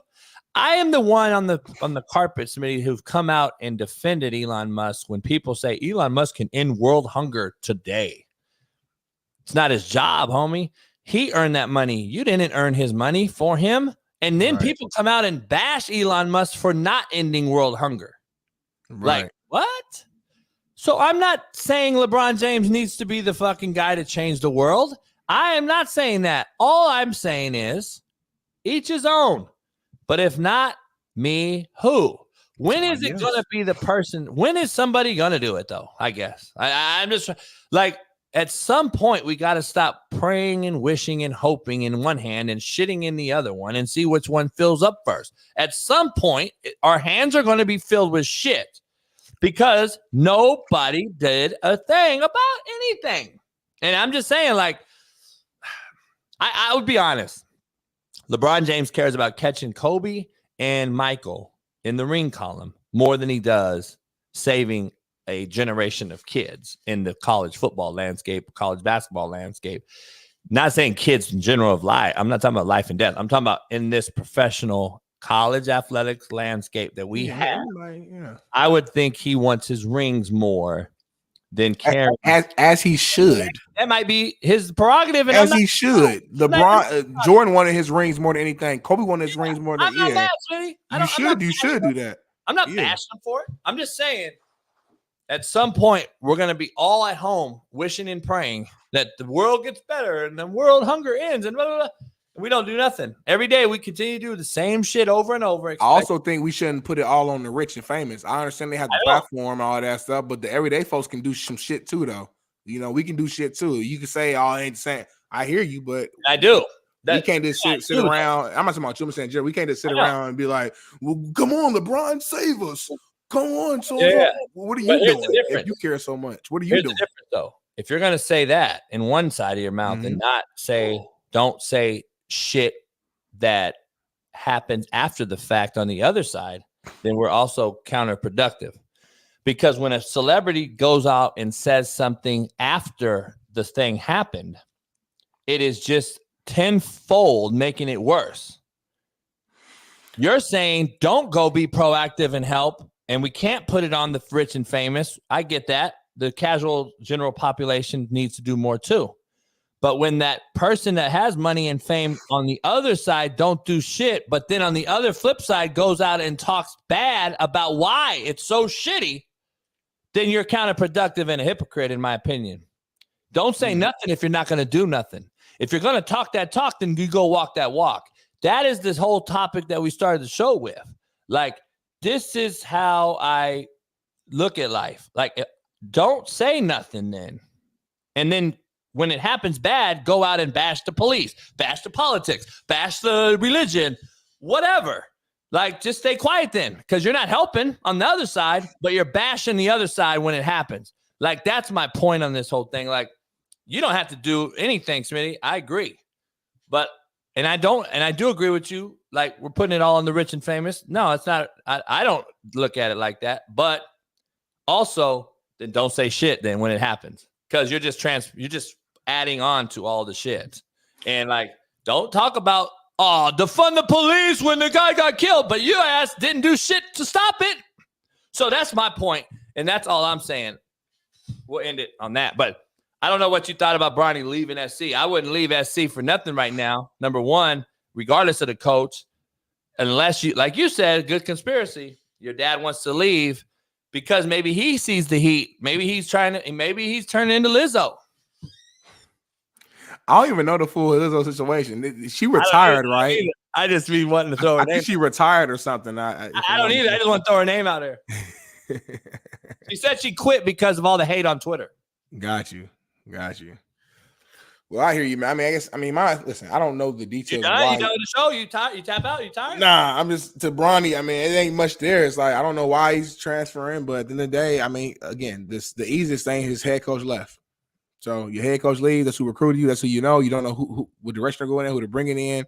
So you want a new direction, or maybe he doesn't want so much spotlight on him. Maybe he wants to go to like a worse team where he can like be more the vocal point on offense. Where SC, you got Isaiah Collier, who's the number one person in their class. They got another top guy coming there next year. Maybe you're like you want a situation where you can actually eat a little bit and the offense runs through you and you can show how good you are. Who knows, man? It's so many different factors. And basketball is a different sport. You know what I'm saying? Where it's like that stuff matters. So let's play a game. Let's play a game right here real quick before we move on. Let's do it.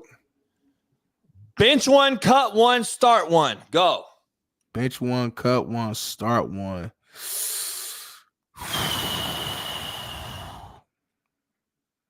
This is tough.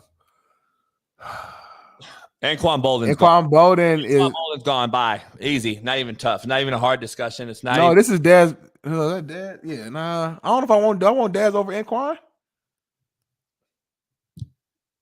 That Daz or Irvin? I think that's Daz. That's a newer picture. That's Daz. He throwing up the and I like Daz. Daz was a beast for his prime years. Isaac Bruce on there then. Isaac Bruce, a different generation. That's what I'm saying. But it's just a weird. Well, it is what it is. Anquan Bolden's gone. Well, Isaac Bruce got to start. You got to bench Steve Smith, and then hold on. You said start, bench, cut, right? Yeah, start, bench, cut. Isaac Bruce got to start. Yeah, but two are playing. So two. You gotta have your second guy out there. Well, one that's not the cut. One gets benched. So two guys are going to be on the field, right? Your two receivers. Okay. But your starters, who? Well, the actual game. So I think we made up our own rule. The actual game that I'm reading on this tweet says start, bench, trade, cut. That's the actual game. You want to play that one? You want to do? It's like fucking microman. I can't see nothing on it. So go ahead. That's why I'm here for you. I got contacts in. So I'm gonna start Isaac Bruce. I'm gonna start Isaac Bruce. I'm gonna bench Steve Smith because he was a dog. I'm gonna trade Daz. Get something back. Trade Daz, get something out of him, and then cut Anquan Bolt, unfortunately. But that's tough. Anquan was a dog, y'all. Anquan was consistent, yak yards, made tough catches. I like Anquan a lot. So it feels weird saying cut him, but just playing a game, I would have to do that. Yeah. That was a weird mixture of receivers they put together though. Like that was the errors was different. It's like they just pick names. They didn't put no thought to it. Maybe try to fuck with you. NFL moves we got going on right here. Your your town, your guys have brought back. Julian Blackman is coming back, and shout out to Jordan Schultz, man. That's my guy, man. He do a lot of work at FOB. I was just messaging him last night, helping him get some clips. And gonna be on the show today. What do you think about your boy Pittman buying his mom and his pops car? But I think a Cadillac truck for the dad, and then about the mom, I think a Porsche. He just got paid. That's one of the first things he did, man. I mean, listen, you can say what you want, but it's every kid, especially black kid dream. You know, my wife always, kind of joke that's all y'all want to do. And I was like, I hear you, but when you grow up a certain way, man, and your parents make so much sacrifices. Dream too. I want to do it too. Yeah, no, for sure. But when you grow up like that, though, man, and you see how many sacrifices your parents made, you know what I mean? Especially if it's a situation where you was raised by your daddy, mama wasn't there, or raised by your mom and daddy wasn't there. But even in this situation, when it's beautiful, you got both parents who were taking care of you and they were both there. You want to take care, you want to pay it forward, you want to give back to them, you know what I'm saying? And first thing he did when he got paid is take care of his pops and his mom, and they were happy. Obviously, his pops played football in the league as well, you know what I'm saying? And shout out to Michael Pittman, man. Everything I hear back in Indy, he's just a good dude. I'm glad we paid him. He's a really good receiver, man. I think, man, that he's gonna be just very pivotal in terms of AR5's development. Having a guy who can catch over the top, catching traffic. He doesn't need to be wide open to make a big time play because he's so damn big and strong. He can box you out and make those tough catches. So I love it. Boy, one of my boys I played Arena League with in Bakersfield, they're best friends. They grew up together in Bakersfield. His dad, I known his dad. His dad used to be around when I was playing Arena League. His daddy has money, by the way, and the mother's successful too. So they have money. He's just doing it on GP, I guess. He don't need to buy them. The parents have money. He comes from money. Comes from a decent side of Bakersfield. Bakersfield's a shithole, but it comes from a decent part of it. There's some nice parts. So, it is what it is. I'd buy my parents something even if they had money, just for like Christmas gift. I would do something that they didn't think of, I guess. But I don't know. I mean, I don't see the problem. Are people saying that it's a problem? Are people? No. Okay. I say it's crazy. The Vikings are preparing to start Sam Darnold as JB.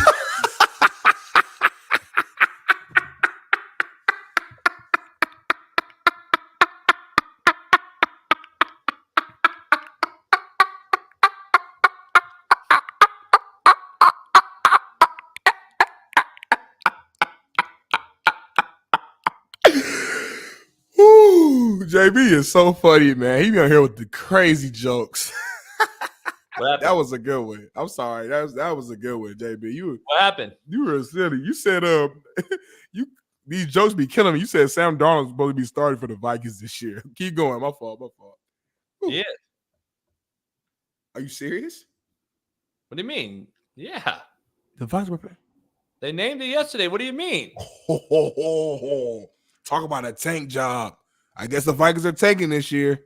Oh my God. The man who sees ghosts is the California quarterback. JB loves him. So the man who sees ghosts, you're gonna put the keys of the franchise in the hands of Sam Darnold? Sees ghosts. Yes, what he said. Come on, fans in the chat. Y'all remember them comments? He was on the New York Jets. He said, I was seeing ghosts out there on the field. Like that's the comment he made that became famous during his time in New York. You said you saw ghosts in your apartment in the hood the other day. What's the difference? That's a bad thing. That wasn't a good thing. Is what I'm trying to say. This guy right here has shown nothing, and I mean absolutely nothing in the NFL to earn a starting position. He better get the same flack, same negativity, same realness, same truth that my guy AR5 gets, that my guy Lamar gets. I love when JB really likes you for whatever his reasons are, he will fight for you. He fought hard for Danny Dimes until he couldn't fight no more. He fights hard for Sam Darnold. He fights hard for certain quarterbacks once he likes you for some reason.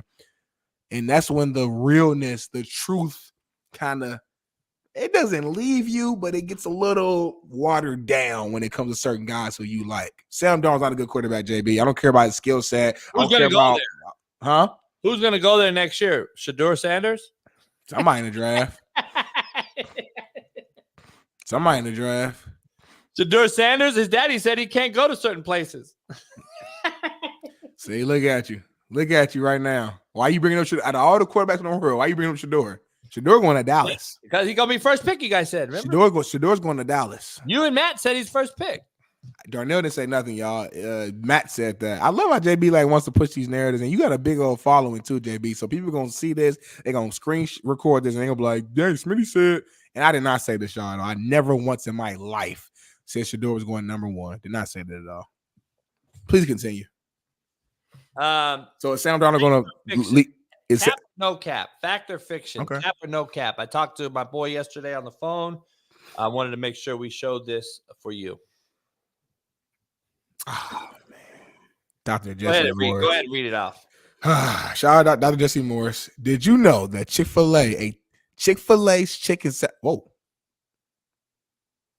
Did you know that Chick-fil-A chicken sandwiches are filled with a combination of antibiotics, oral contraceptives, and anti-parasitic medicines? There's also over 50 different ingredients in that one sandwich that your body doesn't recognize.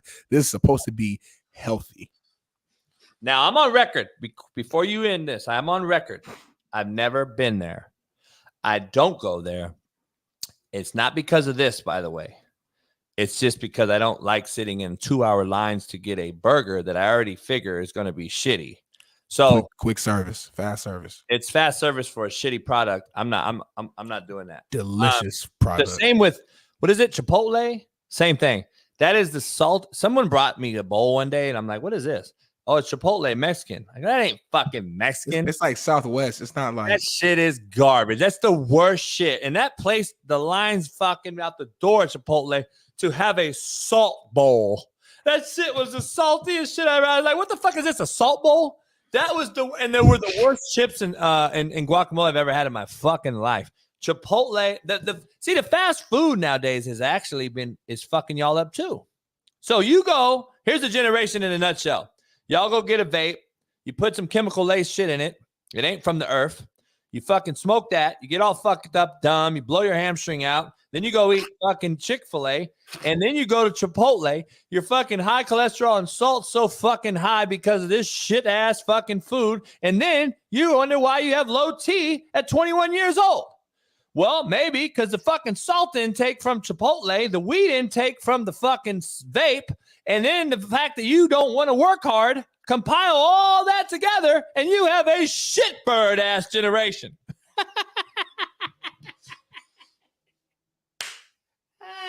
I love when Smitty Cast to be quiet. Listen, all I'm going to say is this, man.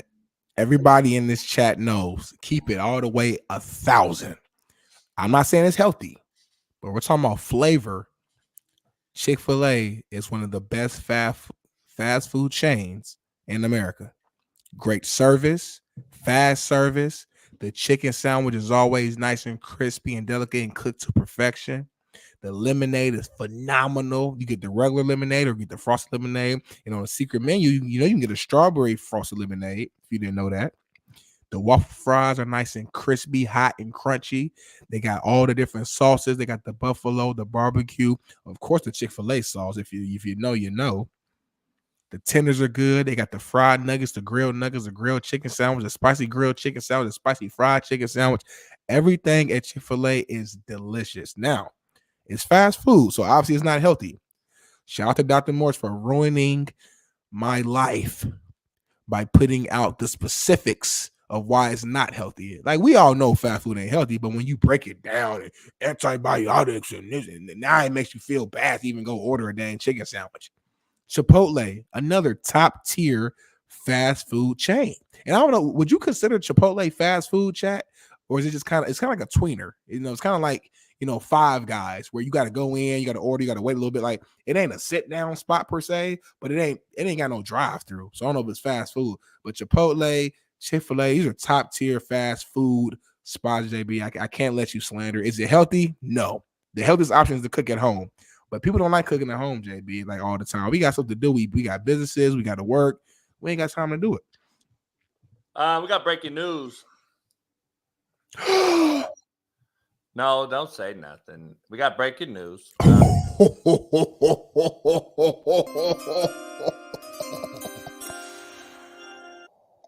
Breaking news. Wait, you gotta wait. He ain't got it yet. Give him 15 seconds.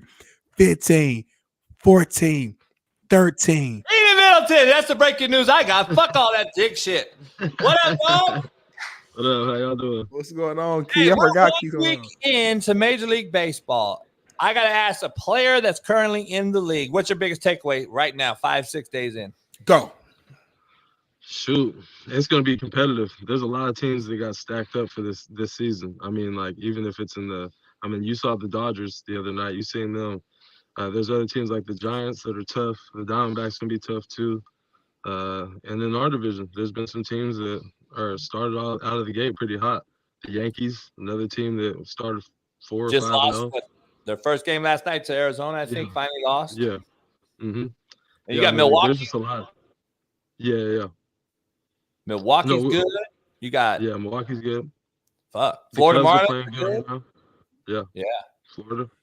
Yeah, there's a lot of good teams. A lot of people stacked up for this year. I mean, like, I feel like you had to after what the Dodgers did. Everybody stacked up, and it's going to be competitive this year. That's my takeaway.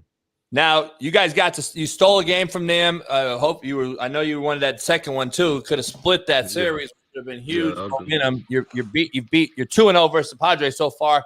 I was at that game the other day. Shout out to Key for giving me those tickets. Smitty cannot go to any games. He's not allowed. But I want to know.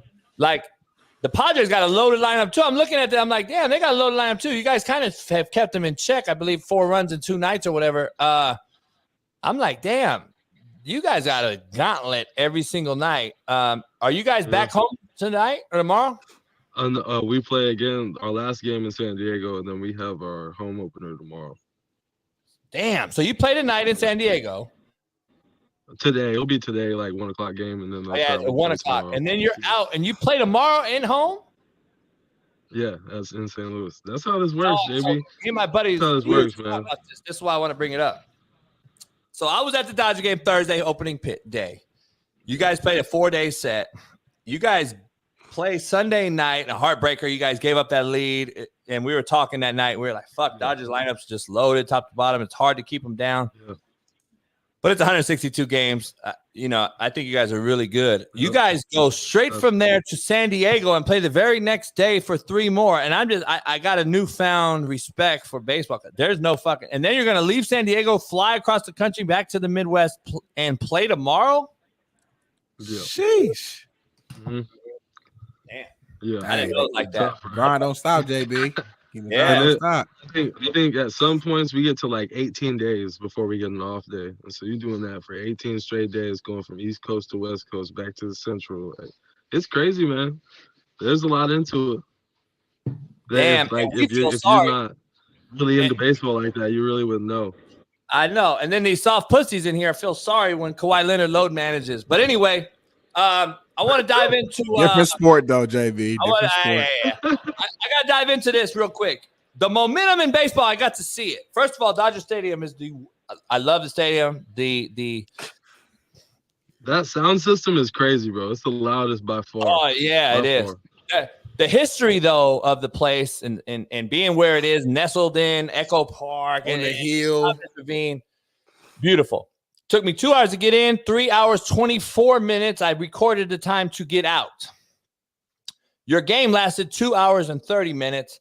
It took me an hour and longer to get out of the fucking building at Dodger Stadium. Unbelievably horrible design. I don't know what they're doing. That's why all the stabbings and shootings probably occur there. Ooh.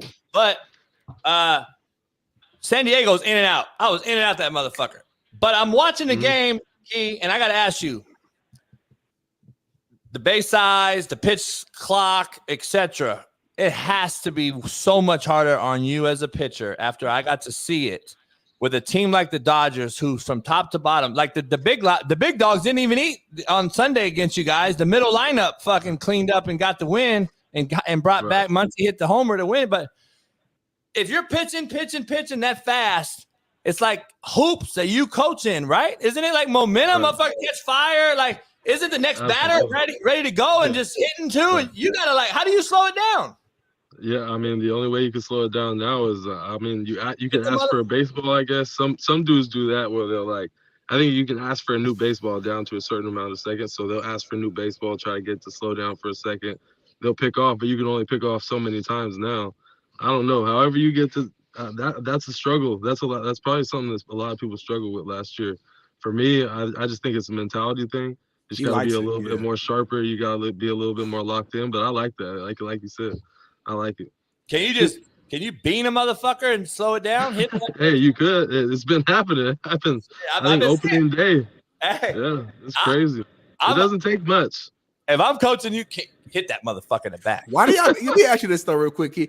Y'all really be throwing that baseball right at a motherfuckers on like that? To me, baseball is one of the most dangerous sports. People laugh when I say that. I'm like, nah, bro. These dudes ain't got no for real. Like they got a little helmet. They ain't got no real face mask. Ain't nothing protecting this. And they got a baseball coming 90 miles per 100 miles per hour at your body. And then you as a pitcher.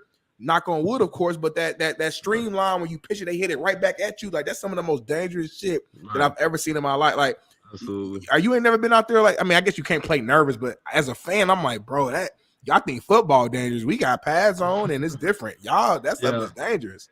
Ohtani, we played against Ohtani and them last year, and I struck him out at our place, and we played against him 3-4 days later. I got 2 strikes on him, and I'm like, ooh, I'm about to get his ass again.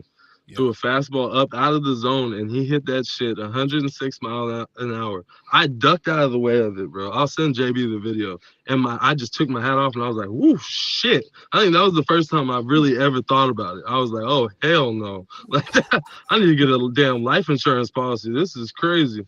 Like, that was the first time I really ever thought about that. It's nuts, man. And, like, I've never personally thrown at somebody.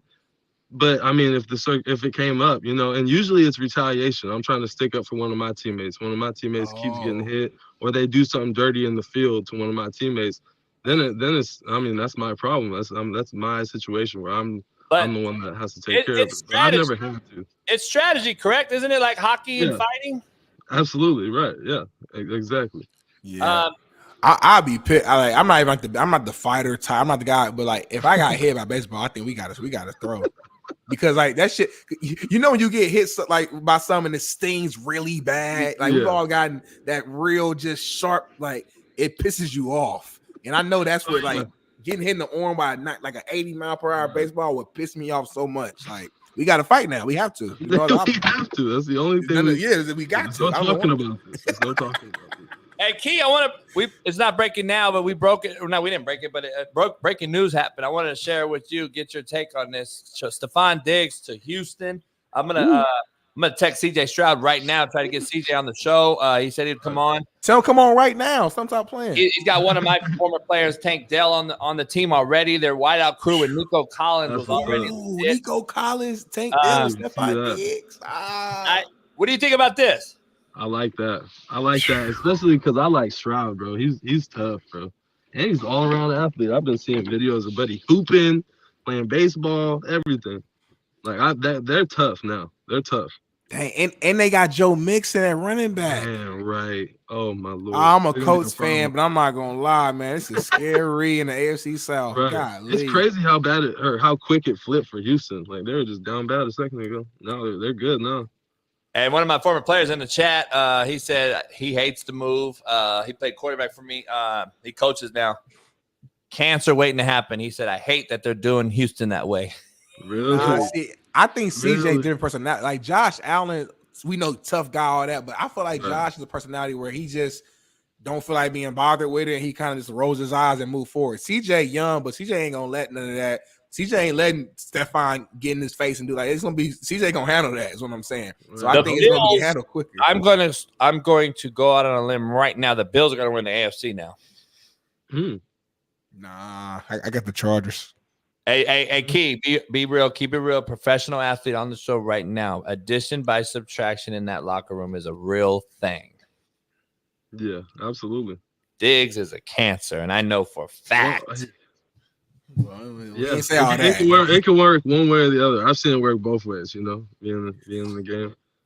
Let's keep it real. Stephon also helped that Bills team too. Let's not. I mean, we can say we won about his personality. Right. The Bills became their best version of themselves with Stephon Diggs there. Josh Allen became Josh Allen with Stephon Diggs. So we can say all the off the field stuff as much as we want. There's a lot of receivers who are divas and crazy. And Antonio Brown is insane right now if you follow that dude on Twitter. But that's a first ballot Hall of Famer. He's one of the best receivers I've ever seen in my entire life.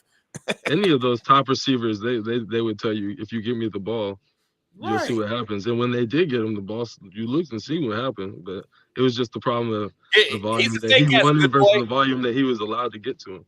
Yeah, he's a fake ass good boy. So he'll go in and play the game, and he'll say all the right shit the first 6 weeks, and then after shit don't go his way, and Nico and Tank are balling, and they're getting the ball and mixing, and he don't really have as much catches.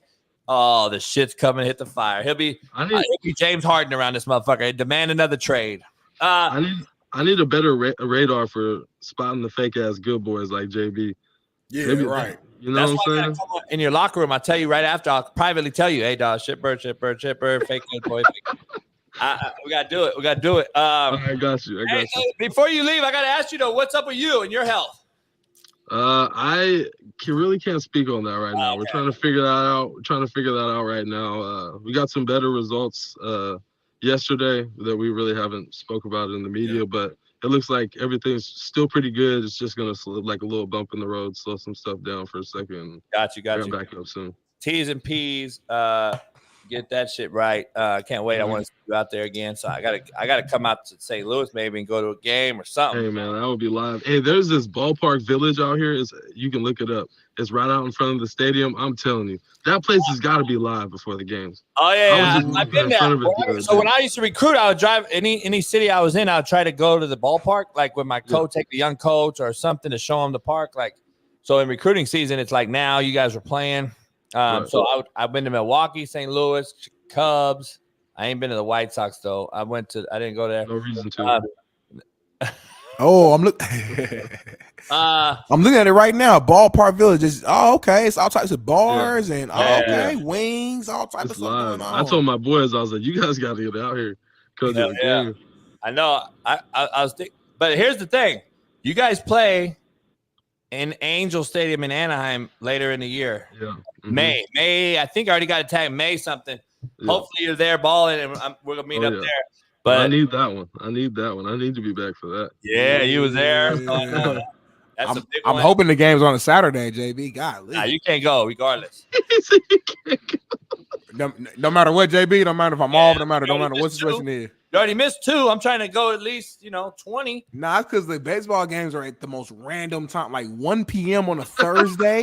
Like 1 p.m. on a Thursday. Like, make it happen, dog. Yeah, you can't make it happen. JB, listen. Key, I think you're in Arizona too. I'll be there with my boy Pat Perez, pro golfer, Jordan golfer. I'll be there. I'm gonna go to that. Hey, Key, JB lives a different lifestyle. This man, I'm following. I like it. He come on here. He do this show. I carry the show on my back. You know what I mean? We make a little money. And then JB do what he wants. Any AEs in that city, holler at me. I'll hook up. I'll meet you there. Absolutely. Hey, Key, shout out, man. Hopefully you get healthy back in the thing. And you got San Diego today. Yeah. Boom. Back to St. Louis tomorrow. Is it on TV tomorrow? It should be. Yeah. I mean, it's opening day. It better be. Oh, yeah, that's right. Who you got? I think it's the Phillies, I believe. Ooh, okay. So be a good one. Make sure you get you a bag. If you haven't had it yet, St. Louis is famous for their chips, the red hot riplets. Get you a bag of red hot riplets. All right, good.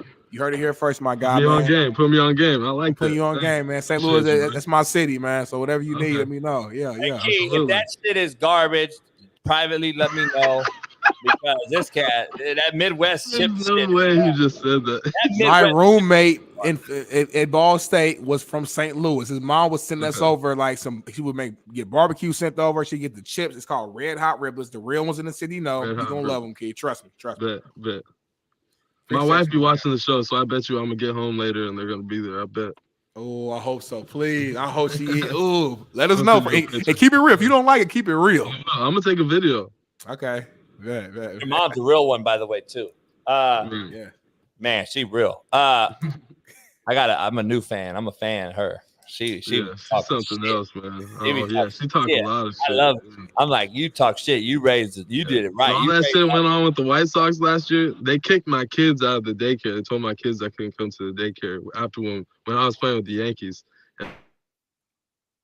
You got a call. Oh no, they cut him out. He was giving too much real. I said, "Nah, you can't." She wasn't going for none of that shit. She went on Twitter, started getting crazy. She doesn't care. Are you where you at now? Home? St. Louis. Yeah. Mm-hmm. Before you leave, so how's it work? You move around so much in this game. Are you strictly a renter now at this stage in your career? We thought about getting a house out here, because we could end up being out here for 2 years in St. Louis, but we just ended up renting again. We just bounce around place to place right now. We're working on building our own house back in Oregon, our forever home, she likes to call it. Yeah. So, that's our main project right now. That's tight. The rest of the real estate we'll hold off to later. On some water or something? Yeah. Shit. We'll see how it goes. There's a lot of open land out there in Oregon. I like my peace and quiet. You know what I'm saying? I love my family and my friends, but I like my peace and quiet a little bit more. You're the same way as me. We go throw a party there though. As soon as the house get man, I'm gonna throw a big ass party. I'm having all LA pull up. It's gonna be crazy. No, you're not having all the hood pull up. Know where he lives at, homie. God, the hood is cool. God damn. Y'all with me be good. What do you call him? Ops? No, that's ops, motherfucker. You so old. He even use that properly. We don't say pause on this show no more because back in the day we didn't have to say that word because nobody thought that way. So only Smitty and this young ass generation thinks that way. Nah, hell no. That's funny. All of my younger homies I hang out with, they always hit me with the pause and shit. I'm like, bro, get out of here with that shit. Yeah, we didn't never thought about it. Never crossed our mind, motherfucker. Hey, Key, how you like your meat? Well done. Pause. Well done, bro. Well done, though. I've been watching Coach JB so too long, and I don't know. We'd have to cook a little bit more of that meat for me. I don't know. I don't even know. That white people shit. Yeah, now JB should be red. His dog eating off the plate. You know, a lot of white people shit. I can't do it. JB from the hood, but he still got his core is still white. No, what happened was still white. No, when I was young, I used to just straight up brother shit, right? Black people shit. Cook that shit fucking black. I want that bitch cooked through. I got older, got around some folks with some money. White folks. Some money. I started tasting the flavor, and I'm like, oh shit, medium is what it is. When you buy $100 steak, you're wasting it. Medium well is perfect. No, it's not. You get that thing seared, you'll be all right, bro. You just sear it a little bit. Boop, boop, boop. Hey. Hold on, baby. That's crazy. Shout out, man. I appreciate you for those tickets. Much love, and hopefully you're back soon. And tell everybody we said what's up. I'll see you next Wednesday. Will do. All right, brother. All right, be safe, brother. Yep. Peace. Keenan Middleton, clap it up. Our St. Louis Cardinal pitcher extraordinaire. Hopefully he's back soon. Smitty's landlord came and knocked on the door, told him he is evicted. You have 30 days.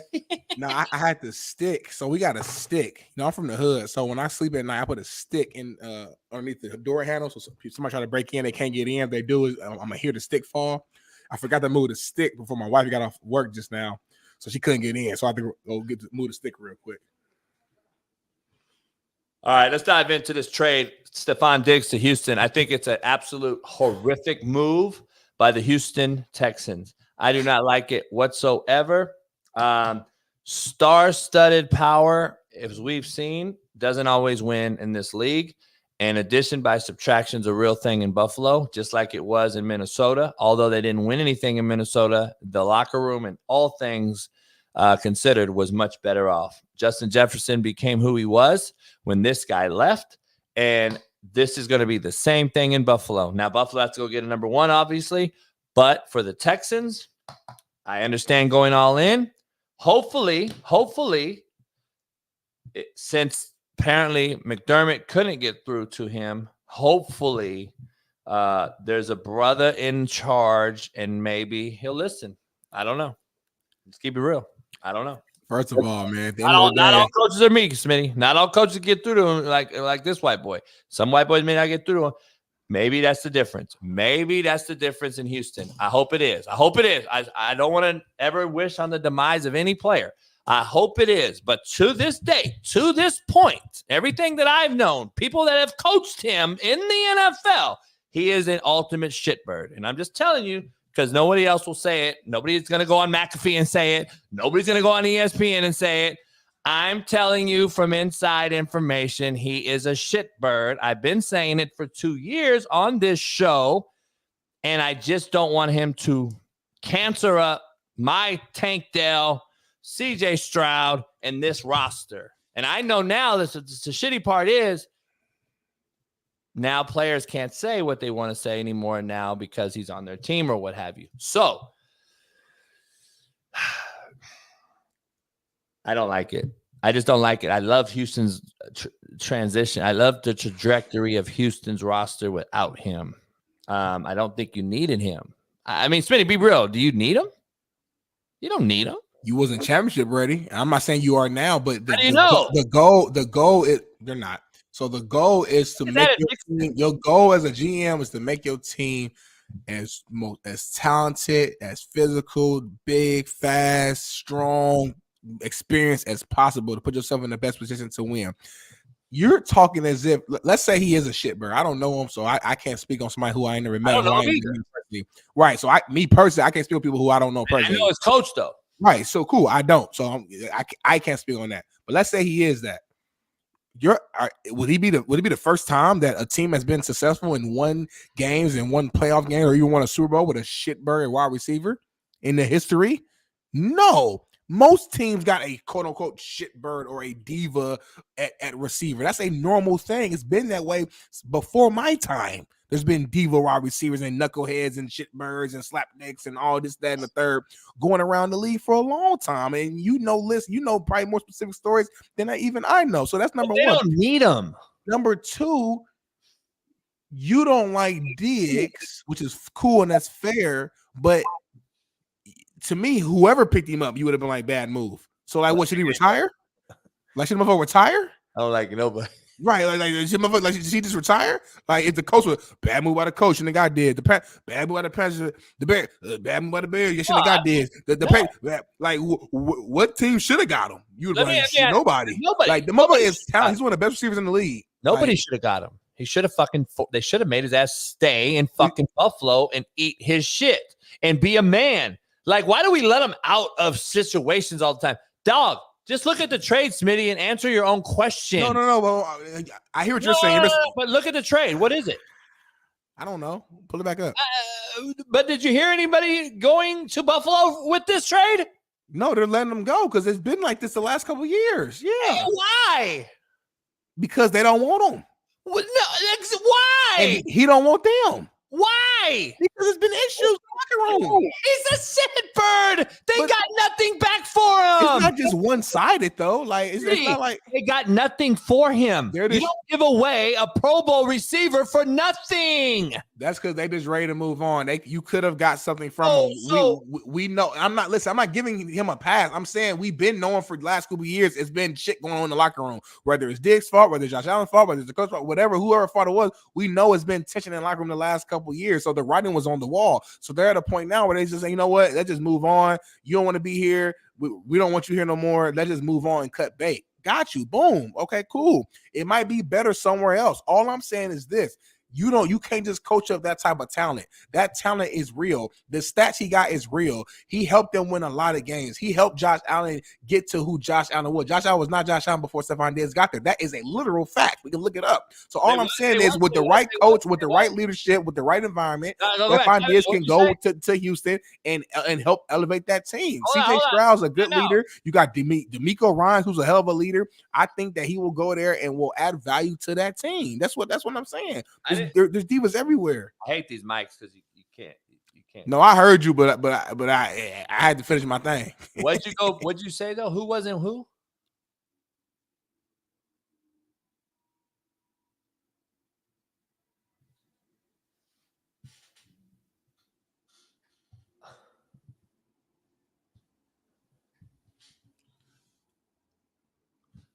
Who wasn't who before who got where? Josh Allen was not Josh Allen before Stephon Diggs got to Buffalo. He literally wasn't though. That's not. I love Josh Allen. I'm just saying he literally wasn't. So you could say it just so happened he got there and Josh Allen. No, I guess maybe. But Josh Allen was not Josh Allen the way we look at him before Stephon Diggs got there. Diggs gets there and Josh Allen takes off. You could say coincidence. I don't know. I don't believe in coincidence. I think everything happens for a reason. But maybe you believe it just so happened that he got there and it just happened that way. All I know is Stephon Diggs shows up, Josh Allen soars. I don't know. I did a whole rant on this whole Stephon Diggs phenomenon. You're absolutely 1,000% incorrect. Okay. Cousins had better stats after. So did Jefferson. Diggs didn't play with Cousins. I think Diggs played with my man. He did play with Cousins. He played with my man. He played with my man. He did play with Cousins. Who's my man, though? Who's my man? He did play with Cousins, too. Who's my man, though, who he really played with for I'm real? out. Chase Keenum. Thank you. He played with Chase Keenum. He played with both. Go look it up. All right. Number one. Number two, Josh Allen was fine before him. Look at the stats and compare them. Please do so prior to, after. Oh, please. No, please do. I want you to make sure that we're looking at the correct thing. And I want to be clear here on this whole situation. You don't go as a number one, get thrown out of Minnesota for nothing, if there wasn't a reason. You don't go to Buffalo and leave a guy such as Josh Allen. That should tell you and be a telltale sign. If I'm the Houston Texans, Smitty, and you and I are the coach, you're the coach, I'm the GM. I'm going to you and saying, why does Buffalo want to get rid of this dude? That's number one question, is it not? You wouldn't ask that question? You're just going to take the guy? That's what I don't get. See, a lot of people in this coaching profession don't get it. I try to do clinics all the time, and I ask coaches, I said, don't just take a job because it's a head job. Why did the last coach leave? They never even thought about that. Oh, I don't know. I just want the job. Have you found out why the AD fired the last coach? Why he hired the latest coach? Why the AD? Who is the AD? You're just going to go in naked, blind, not care? It's ignorant, dog. So why did Buffalo want to get rid of him for a 25 seconds and not get anything in return? They already got rid of Gabe Davis.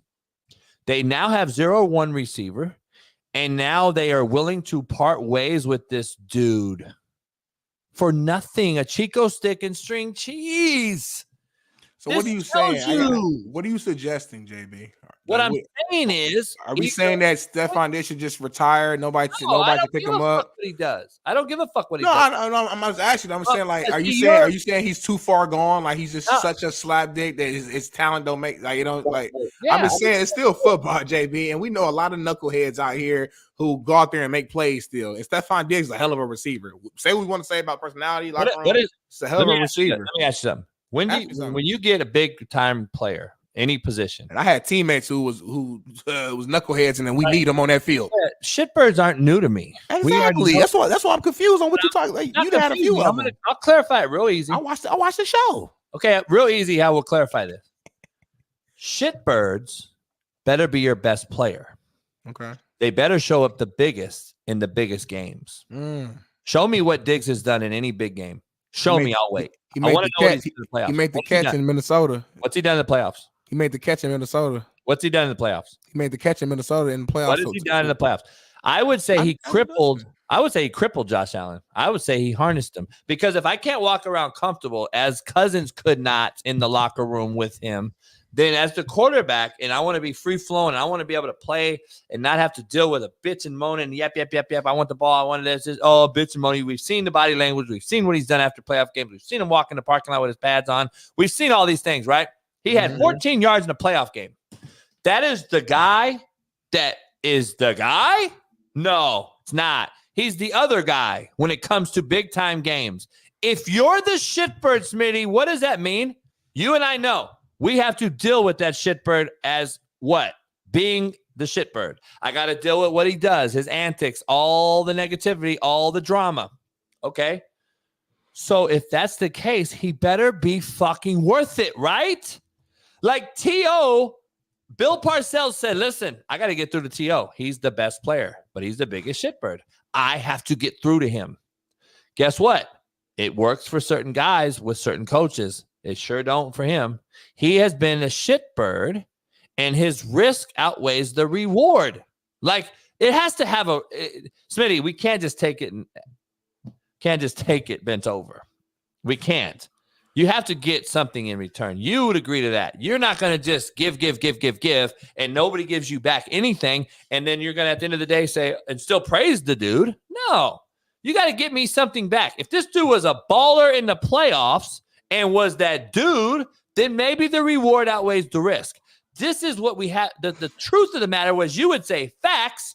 He hasn't been that guy. He's been nothing but constant headache after headache, which has ruined the regular season, which makes the playoffs become a one and done for the Buffalo Bills. Because if I got to deal with this shitbird all the time, and I got to worry about getting the ball, and I got to come up with schemes to get this guy the ball to make him happy, because he's going to be bitching and moaning and crying, then my rest of my team, dog, falls into a funk.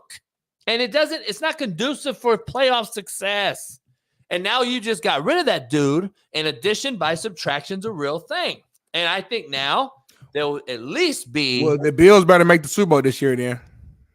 Well, that's what I just said. No. That's what they better do because Oh, we're basically blaming the playoffs, the failure in the playoffs on one player right now. We're giving Josh Allen a pass for the lack of performances that he's had. So that's cool then. So cool. So now that he's gone, Shitbird's gone, the Bills should elevate. And elevation we're not giving Josh Allen a pass. Elevation will be making it to the actual Super Bowl, right? Because not moving the post. Has the Bills made an AFC championship already, or they just made it to the division? I'm on record already about Josh Allen. I've already said that the guy's underachieved. What do you mean? So like, and the guy who you're saying, come on. The guy let me calm down because I don't want to give it. The guy who you're saying who has underachieved is the quarterback position, correct?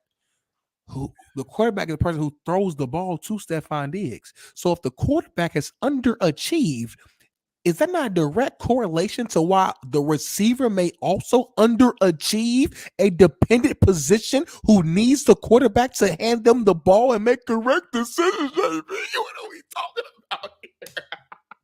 You asked me, is Stephon Diggs worth it? This man says 2018, 1, 2, 3, 4, 5, 6. 6 consecutive 1,000+ yard receiving seasons.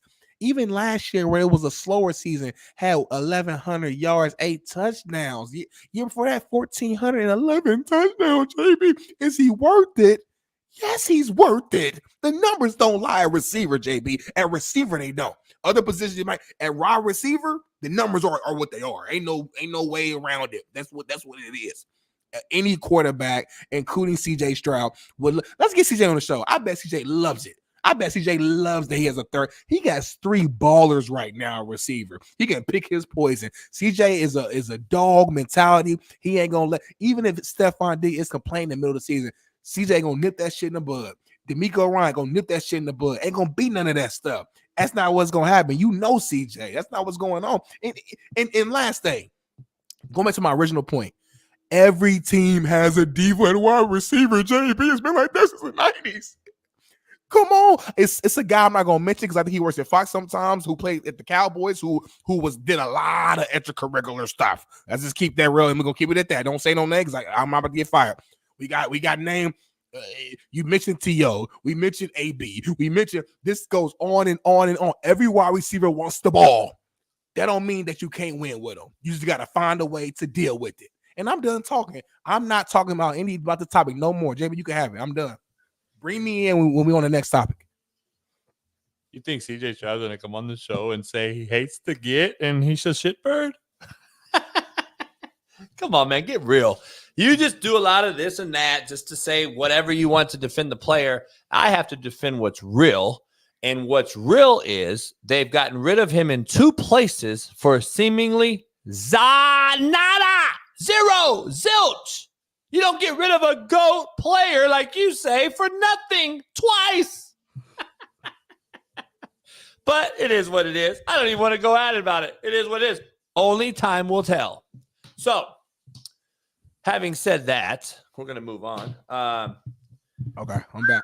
They fired an OC. They got rid of a coach. They've got rid of Dabo, took a head job. They got a new OC. It's always someone else's fault. It's always someone else's fault with Smitty. Fucking unbelievable. It's never the player's fault. It's never James Harden's fault. It's never fucking Diggs' fault. It's always the coach, the GM, it's always someone else's fault. Shout out to my brother Trail, man. You a real one, man. Play for JB, but you not biased. You keep it real. And I appreciate you on that, Trail. We gotta link up, man. Get a drink together, get some wings, some mozzarella sticks. Next time you free, man. Let's link up, Trail. Appreciate you, my brother. Nah, fuck all that. He ain't gonna ever meet you. Let's dive into now that's a hater. He ain't gonna never meet you. I'm not letting him. That's my player. Stockton Keem's named female coach Lindsay.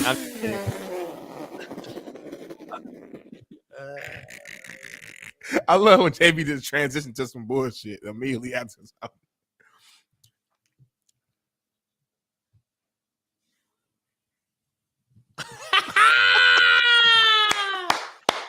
Chico stick and string cheat. I thought it was cocaine and weed, but guess what? Fuck it. It'll work. That'll work.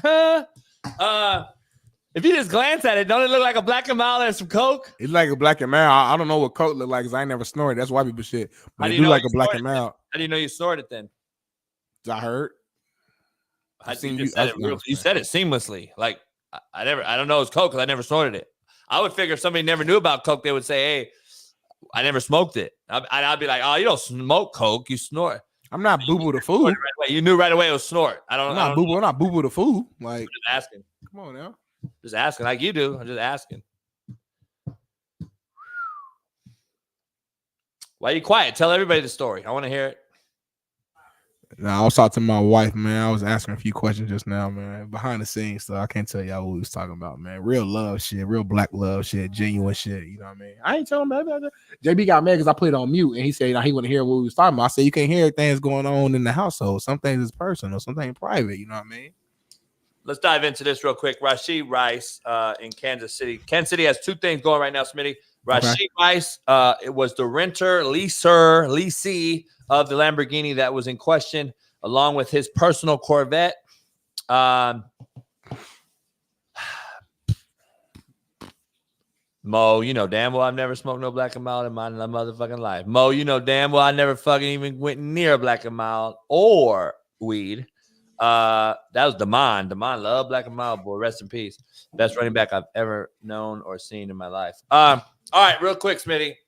They got Rashid Rice going on. By the way, it's a felony, I believe, to let another person drive a leased car that isn't owned by you in the state of Texas. I got to look at it. That's something was being told to me earlier. I got to see if that's real. With that going on, the sudden, house arrest of Andy Reid's son, and now we have a tax vote on the stadium for the Kansas City Royals and the Kansas City Chiefs. That was denied ultimately by the neighborhood. People on Twitter casually have said, "Oh, the Chiefs are now going to leave Kansas City." That's not what it's really going to. It's not anything close to that. That city's not letting them fucking leave. But there was a tax vote on the Chiefs stadium. These owners, Smitty, corporate America, this is what happens. You want. You don't want to give, but yet you bitch and moan when the product gets bitched about.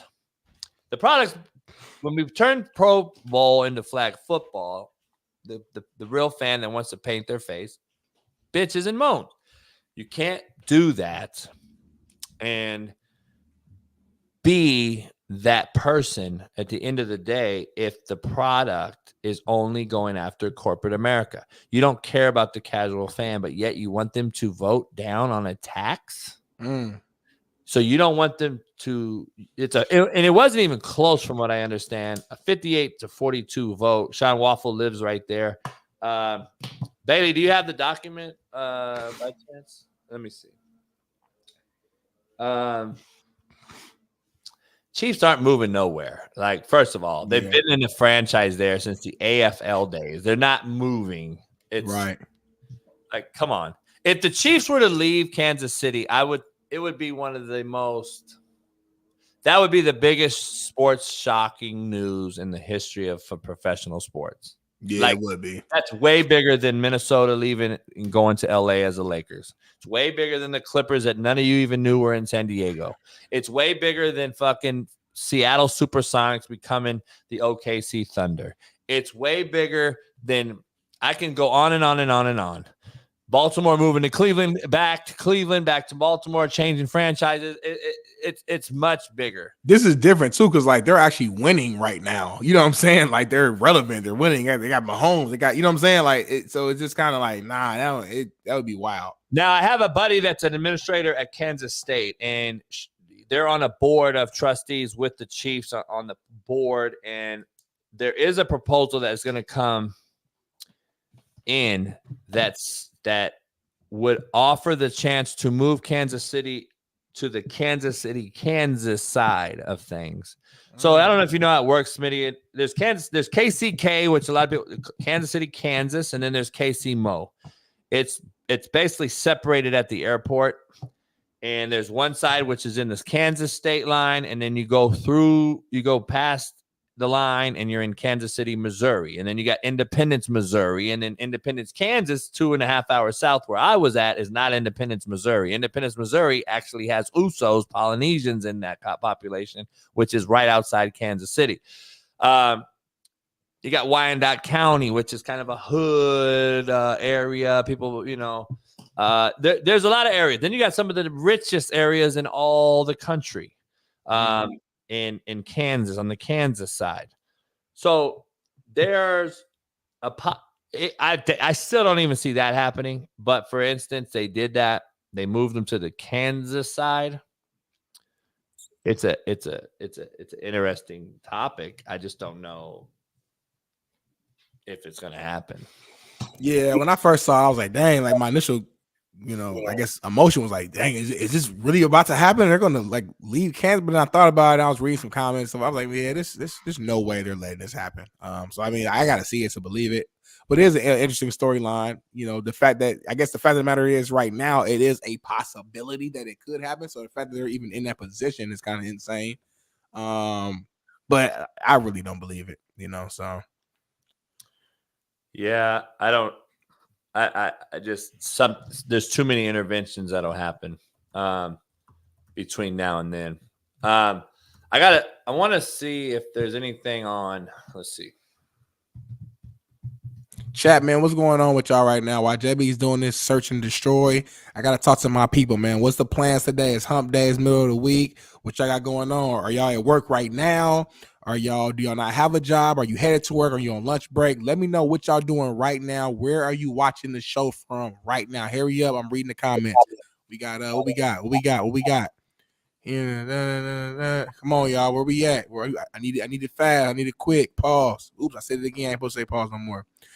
Mark Wright, I said rained out today in Florida with work. Appreciate you, Mark. Man, that rain is a thing that can make you put you in a sad mood, can't it? Sad mood. Yeah, fuck all that. Let's dive into this. The Bills wide receiver room right now is Khalil Shakir, Curtis Samuel, Mac Hollins, Justin Shorter, KJ Hamler.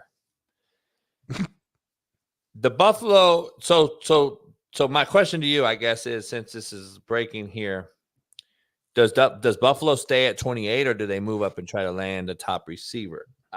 Now, are they going to? So here's a rumor that I heard. The Texans were trying to get Allen from San Diego or LA. Keenan Allen. Yeah. They're trying to get Keenan Allen because Keenan Allen has been known in the league as a locker room, like general, great vibe, great energy. That would have been like, fuck. That would have been great to have him around Tank Dell, Nico, younger dudes. Yeah. They also have a Michi over there who was super talented that hasn't yet really came through because he was fighting an injury. They also have Michi there from Alabama. But we don't even talk about him. But anyway, Texans are in great position as a wideout room without Diggs. Now, if Diggs comes in and ball, like there's only one ball, Smitty. At the end of the day, it is almost a quarterback's nightmare. Just to give you a little perspective. And you know, I thought your boy who you like a lot on this show, Clint Sterner. We've had DA. We got fucking Shaun King on every Thursday. It's almost a gift and a curse. So I got all these wideouts, and I can only please how many? There's only one ball.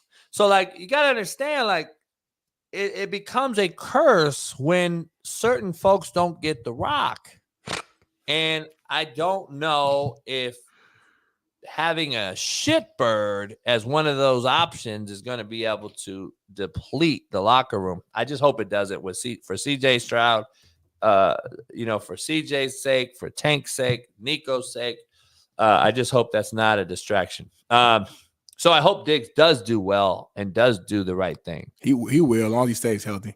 I mean, as a quarterback, I know you're not telling me right now on this show that you prefer to have an average group of receivers versus some ballers. I know you. I'd rather have two freaks and two workhorses. Mm-hmm. That's what I'd rather have. I'd rather not have four. Well, you got that. I don't want four prima donnas. You ain't got that. You cool. I think they got the perfect lineup in Texas. And what you just said is perfect. I'm trying to look at these guys, man. I'm nervous about my coach, man. I mean, the Texans are loaded right now. I mean, it's really up for grabs between us and them. The Jags are horrible. Titans are rebuilding, so it's really kind of between the Colts and Texans who's gonna win that AFC South. Let's dive into this real quick. I want to dive into give you some real takes on some things I think will happen. Buffalo would be an ultimate absolute failure if they do nothing. We agree, right? So they have to do something. They better throw their bag of chips at Ayuk. There's only that's the only guy out there other than, I don't know if Boyd or Higgins is a big enough splash get right now for Josh Allen. But you got to go after Ayuk. You have to go after. I think Ayuk was going to stay with the Niners. I'm pretty sure they came out and they said that they're figuring that out. Like they said they're not trading him, but he said he's not playing under certain things. So there's going to be a deal dispute there. And you just said it was okay for the player to bitch and moan and let out, right? So is that what I said? Why would he be different? You said it's player empowerment. Players should dominate. They run the shit. I don't think they letting Ayuk go. Not this year. I don't know, JB. It's gonna be an interesting season, though. I can't wait to see. But what I'm even more excited about is the winning this money on this winnable. And make sure if you ain't joined yet right now, make sure you go join, because right now we only got 60-something members on Winnable right now. You're supposed to have 500. I am going to win. I don't. We got 62. Okay. 2 new subscribers on Winnable, man. Okay. Let's get to 70 in the next 10 minutes. Let's get to 62 to 70. We need 8 more people to subscribe on Winnable right now. We need them to be paid members now and become monthly members. And then we will be giving away hoodies, gear, live video, FaceTime chats, whenever you want, Discord action, all those things, intimate with all of us and everyone that we're involved with, plus our guests, everything involved. So you got to pay, you got to break bread. Multiple picks. I'm putting some more picks in the paid one right now. So as we get off here. All right, let's dive into this real quick. I want to. So. What's on your mind, JB? By the way, my boy Lonnie Johnson's also in Houston. So, he went back. That's who drafted him. Lonnie's back in Houston. So I got Lonnie there, Tank. We got CJ. Go get him CJ on the show. We got some guys in Houston that we can have on the show quite often. It's going to be a great, regardless, it's going to be a fun season in Houston. Yes, it is, man. Lonnie just tweeted, shit got serious in camp, about to be crazy. Yeah, that means he's excited. He's excited, and he didn't have to tweet that out. If you don't like somebody, just don't say nothing. He's excited about what's going on. He's turned up. The team is turned up. He don't care if you like you or not. Lonnie gonna line up across from you and go at it. He don't care if that's not what I'm talking about. I'm saying the fact that he tweeted that out means he's excited about it. That's all I'm saying. I ain't saying nothing about it. He want to take all comers on. He don't care. Sam Darnold's gonna start in Minnesota. We're not talking about Sam Darnold no more on this show. Can't wait. Let's do some hell yeah, hell no. Nah. Yeah. Let's do the hell yeah, nah. Everybody mad because Jabron ain't been around. Yeah, he been fixing all your motherfucking road. They took him out to Baltimore to fix the bridge. Oh. Yeah. No, I mean, I can't do nothing about it. Where's your boy at? Nobody's seen your brother. You're talking about all this shit. But no one's seen your brother yet. I mean, you was hyping the whole thing up. You had a whole fucking thing, and not one person has seen your brother yet. Black people shit. He told me he was gonna be here 2 weeks ago, and then flat tire, something came up. I really ain't even spoke to him the last couple of days. He kind of pissed me off about. I don't really want to get into it, some family shit, but he pissed me off last week, and just didn't have a chance to really contact with. I'll hit him up again soon and see if we can get him on, but. I'm kind of pissed even thinking about it right now. It be your own blood, man. They say blood thicker than water, but that's never how it really is, bro. They tell you one thing and they do another. Anyway, that's cool. We can move on. You say hell yeah, hell no?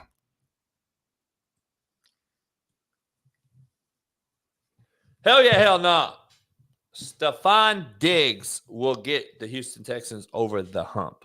What's the hump? To a Super Bowl. Ah, hell no. When the AFC's the hump.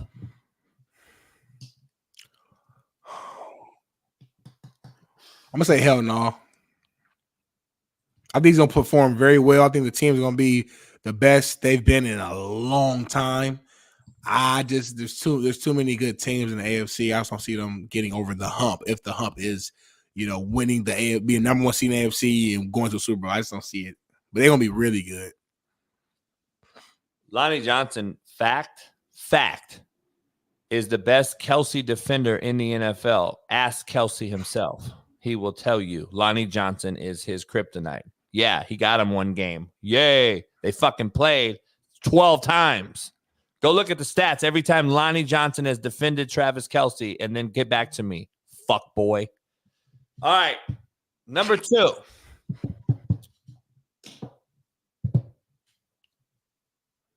LeBron James will not be a Laker next year.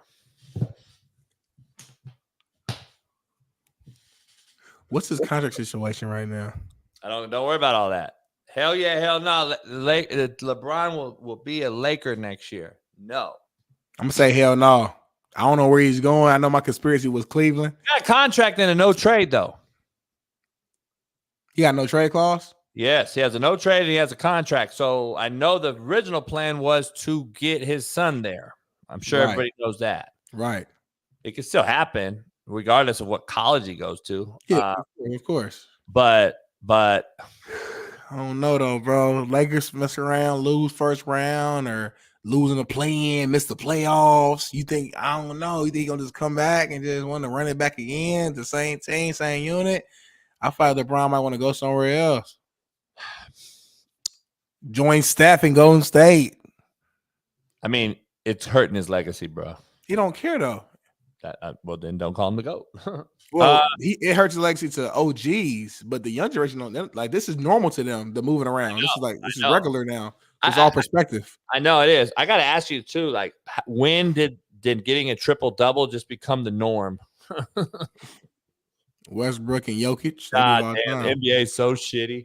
Motherfucker get a triple double every night now, and cats don't even talk about it no more. Triple double's the norm now. Have you noticed? The triple double is absolutely the norm now. There are absolute nobodies getting triple doubles, and everybody's talking about like how great it is. Like, the fucking triple double has become like the normal NBA players' night now, and no one's discussed it in mainstream media. No one's talked about how shitty the league has gotten and how we just continue to hype up the Lukas. And listen, Luka's phenomenal. Oh, yeah, don't let's not use that as the example. Hold on, though. Luka's phenomenal. Just like people take my shit out of context. I never said Caitlin Clark was shitty, by the way. Everyone that comments in my thing is, why don't you listen to the fucking statement? I said specifically, Caitlin Clark is not the GOAT. And everyone takes that and says, how's she shitty now, Code? I never said she was shitty, you dumb fucking idiot. I said she's not the GOAT. So stop manipulating and moving the video and the discussion. That's what you all love to do. JB, I will say this, though. The one thing I know about you is, so like, I know you enough to where I can understand your overall point, even if you say some like interesting things within your entire rant. Once you get like excited and stuff, sometimes you do say little stuff within the rant that like you might have said she was shitty, but I know you don't actually mean that. You just like in the middle of a rant and you just kind of saying like, man, she wouldn't do shit against Lisa Leslie. Man, she's shitty. She like, you don't mean she's shitty for real. You know what I'm saying? But the fans will hear that and they're like, no, you called her shitty. Like, that's what it is. It means it in the context of the discussion. I didn't know that our world revolves or moves around dumb people. I'm going to say that. I used a good word there. I was going to say another word.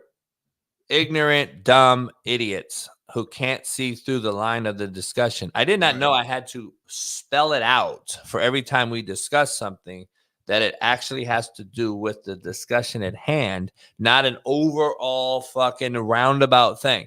Like, oh my God, it's unbelievable. In the media, in the sports media space, obviously, like, we're a little different because we're not like super PC. We're not on a big network, but like, it's funny you say that, but that is true. Like in the real media, like space for real, they have to watch every little thing. Like even like on the show, it's gotta be scripted to a T. Yeah, like well, they have notes and stuff like that, but like what they say is what they say. But my point is like, if you're having a debate on the show, and I don't know, let's say person one tells person two, well, you said that person sucked. That person is gonna jump in and say, hold on. I never said, like, they're gonna make sure they're gonna take the time because in that space, they will pull that and say, person two says Caitlin Clark sucks, and now it's gonna blow up. You know what I'm saying? So I understand it in that space. You know what I'm saying? We're a little different. The thing is, I've mentioned this before. Joe Accord, I'll block you. I'll straight block you. You're out of your fucking mind. You better stick to the weather, homeboy. Cheryl Miller played against nobody. You're going to get blocked, and you better stick to the fucking weather in fucking middle of fuck nowhere, Oklahoma. Shut the fuck up. You must have not watched college hoops in the day with women then. Are you fucking out of your mind? Cheryl Miller played nobody? Holy fuck.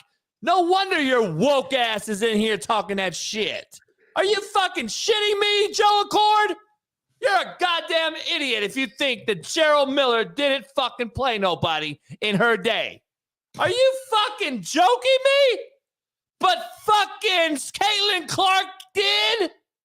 Holy shit, Mo. Can you believe what the fuck this cat just said?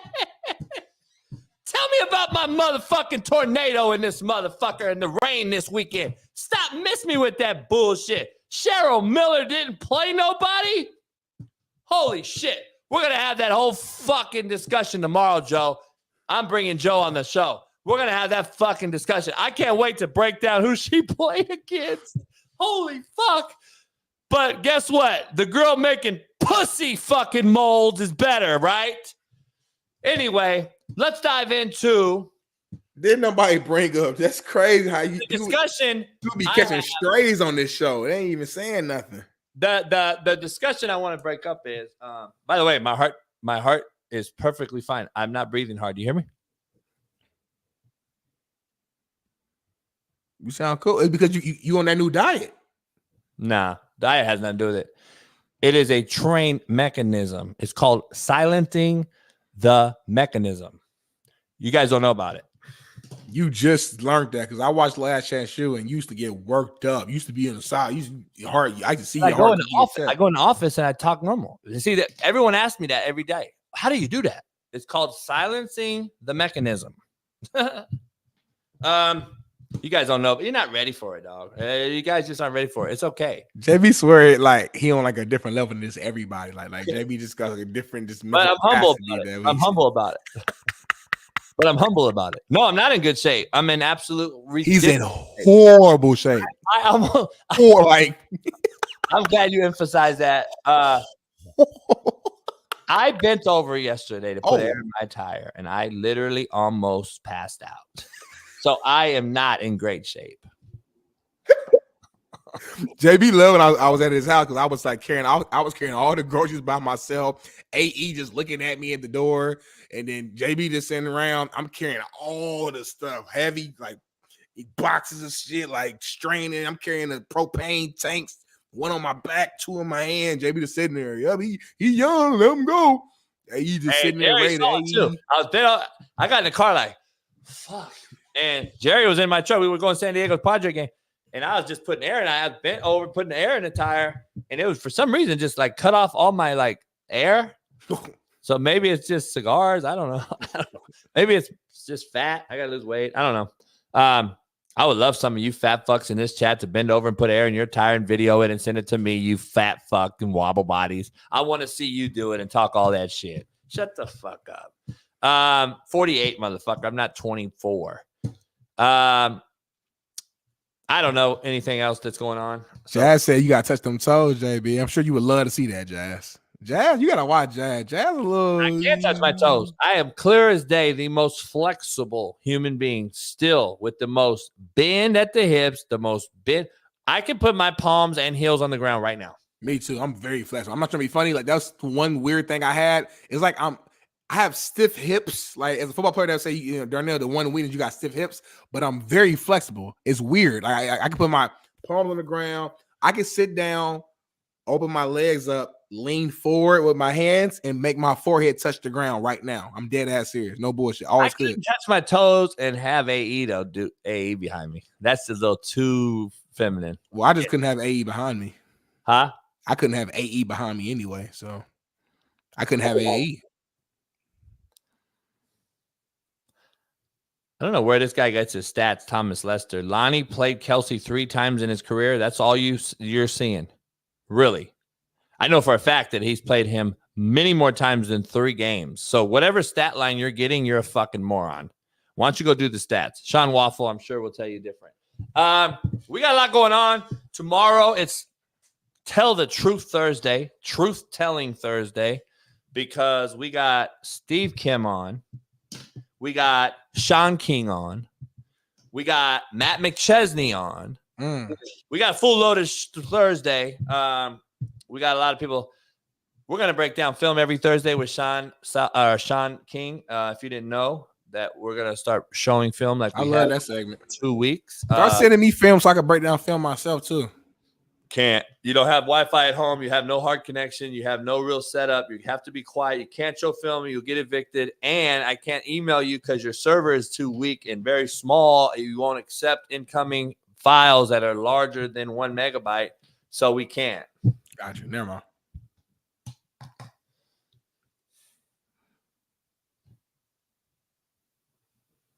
I could ad-lib like with the best of. I could have been an actor. I could have been better than Tom Cruise, any of the weirdo pedos. I could have been better than all of them. Yo, acting isn't better than mine though. Like you're really good at ad-libbing. Like you wouldn't need a script. Like you could just do your own script. But the actual acting, the facial expressions, the emotions. I don't need it. I don't need a script. That's the thing about it. I am not Sala. I don't need a script. I am this guy. I want all of you guys to be able to talk to me, communicate at a high level. Man, it's already started. I've got communication from Kirk Cousins. I got communication with Jesse Bates and what he's doing, when he's doing it. Bijan Robinson. Spit that shit. Hey, what he's doing, I don't need.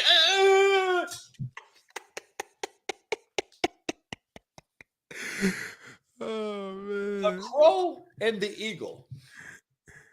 The crow flies with reckless abandonment, and then the eagle soars down. The eagle soars down to below, and it snatches the crow. And then, what are we, guys? We're the eagle. We have to be the eagle, because if we're not the eagle, then the crow is what just gets the scraps. The eagle flies above at rapid speeds. The eagle will kill a crow.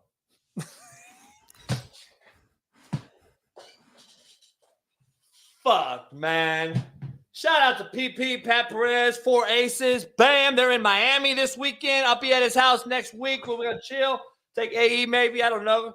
We might do something. We'll see what happens. But you ain't got 1 AE. Singular. I'm always the old man on the porch. Remember that? And yelling at the clouds. It is what it is. Just don't be in the clouds if I'm yelling. This is the real Coach AB with Big Smitty. We'll be back tomorrow, God willing, in about 21 hours. And hopefully a couple weeks, we'll be in a studio if all of you guys go become a member of our Winnable and pay right now. Pay right now, become a member, and let's get our first paid member. Whoever's our first paying member, I will send you a full-on hoodie of your choice and a signed copy of my book right now. And we going to FaceTime them. So that's the 3 things. So signed copy book, hoodie, and a FaceTime. Yeah, the first person to do it. Oh, I can't wait to FaceTime Max Hess. Oh, he gonna cuss you out too. You know he gonna cuss you out. I can't wait to FaceTime Jazzy Jazz. That's the female on the show is always locked in. And then my homeboy D Jones. I ain't met D Jones yet. I can't wait to talk to Joe Accord about fucking Cheryl Miller. He might actually get you. If y'all FaceTime, he might break, because Joe's real smart. He's good with numbers. He might break stuff down in a way that you don't know. Come on over to Winnable/Slap Picks and become a member. You can get a $25 a week. You can get $100 a month. We got all kind of plans. It's called First Down. Hey, I'm refreshing it right now. I'm trying to see if somebody gonna do it. I'm keeping my eyes on it, man. I'm keeping my eyes on it. Our first paying option is called First Down. First Down. Real simple and plain, y'all. We gonna see y'all there, man. Hey, we got UFL, Major League Baseball, NBA, Final Four, hockey. We have all things betting, and we have somebody from that sport on the show to discuss those bets. We're going to have a hockey guy on. We're going to have baseball guys on. We're going to have college basketball guys on, college football guys on, NFL, UFL, all my former players coming on the show. We're going to talk about it. No one's going to give you the insight that we're going to give you. Plus, you already know I know more sports than anybody. This is the real Coach JB, Big Smitty. We'll see you tomorrow. Peace.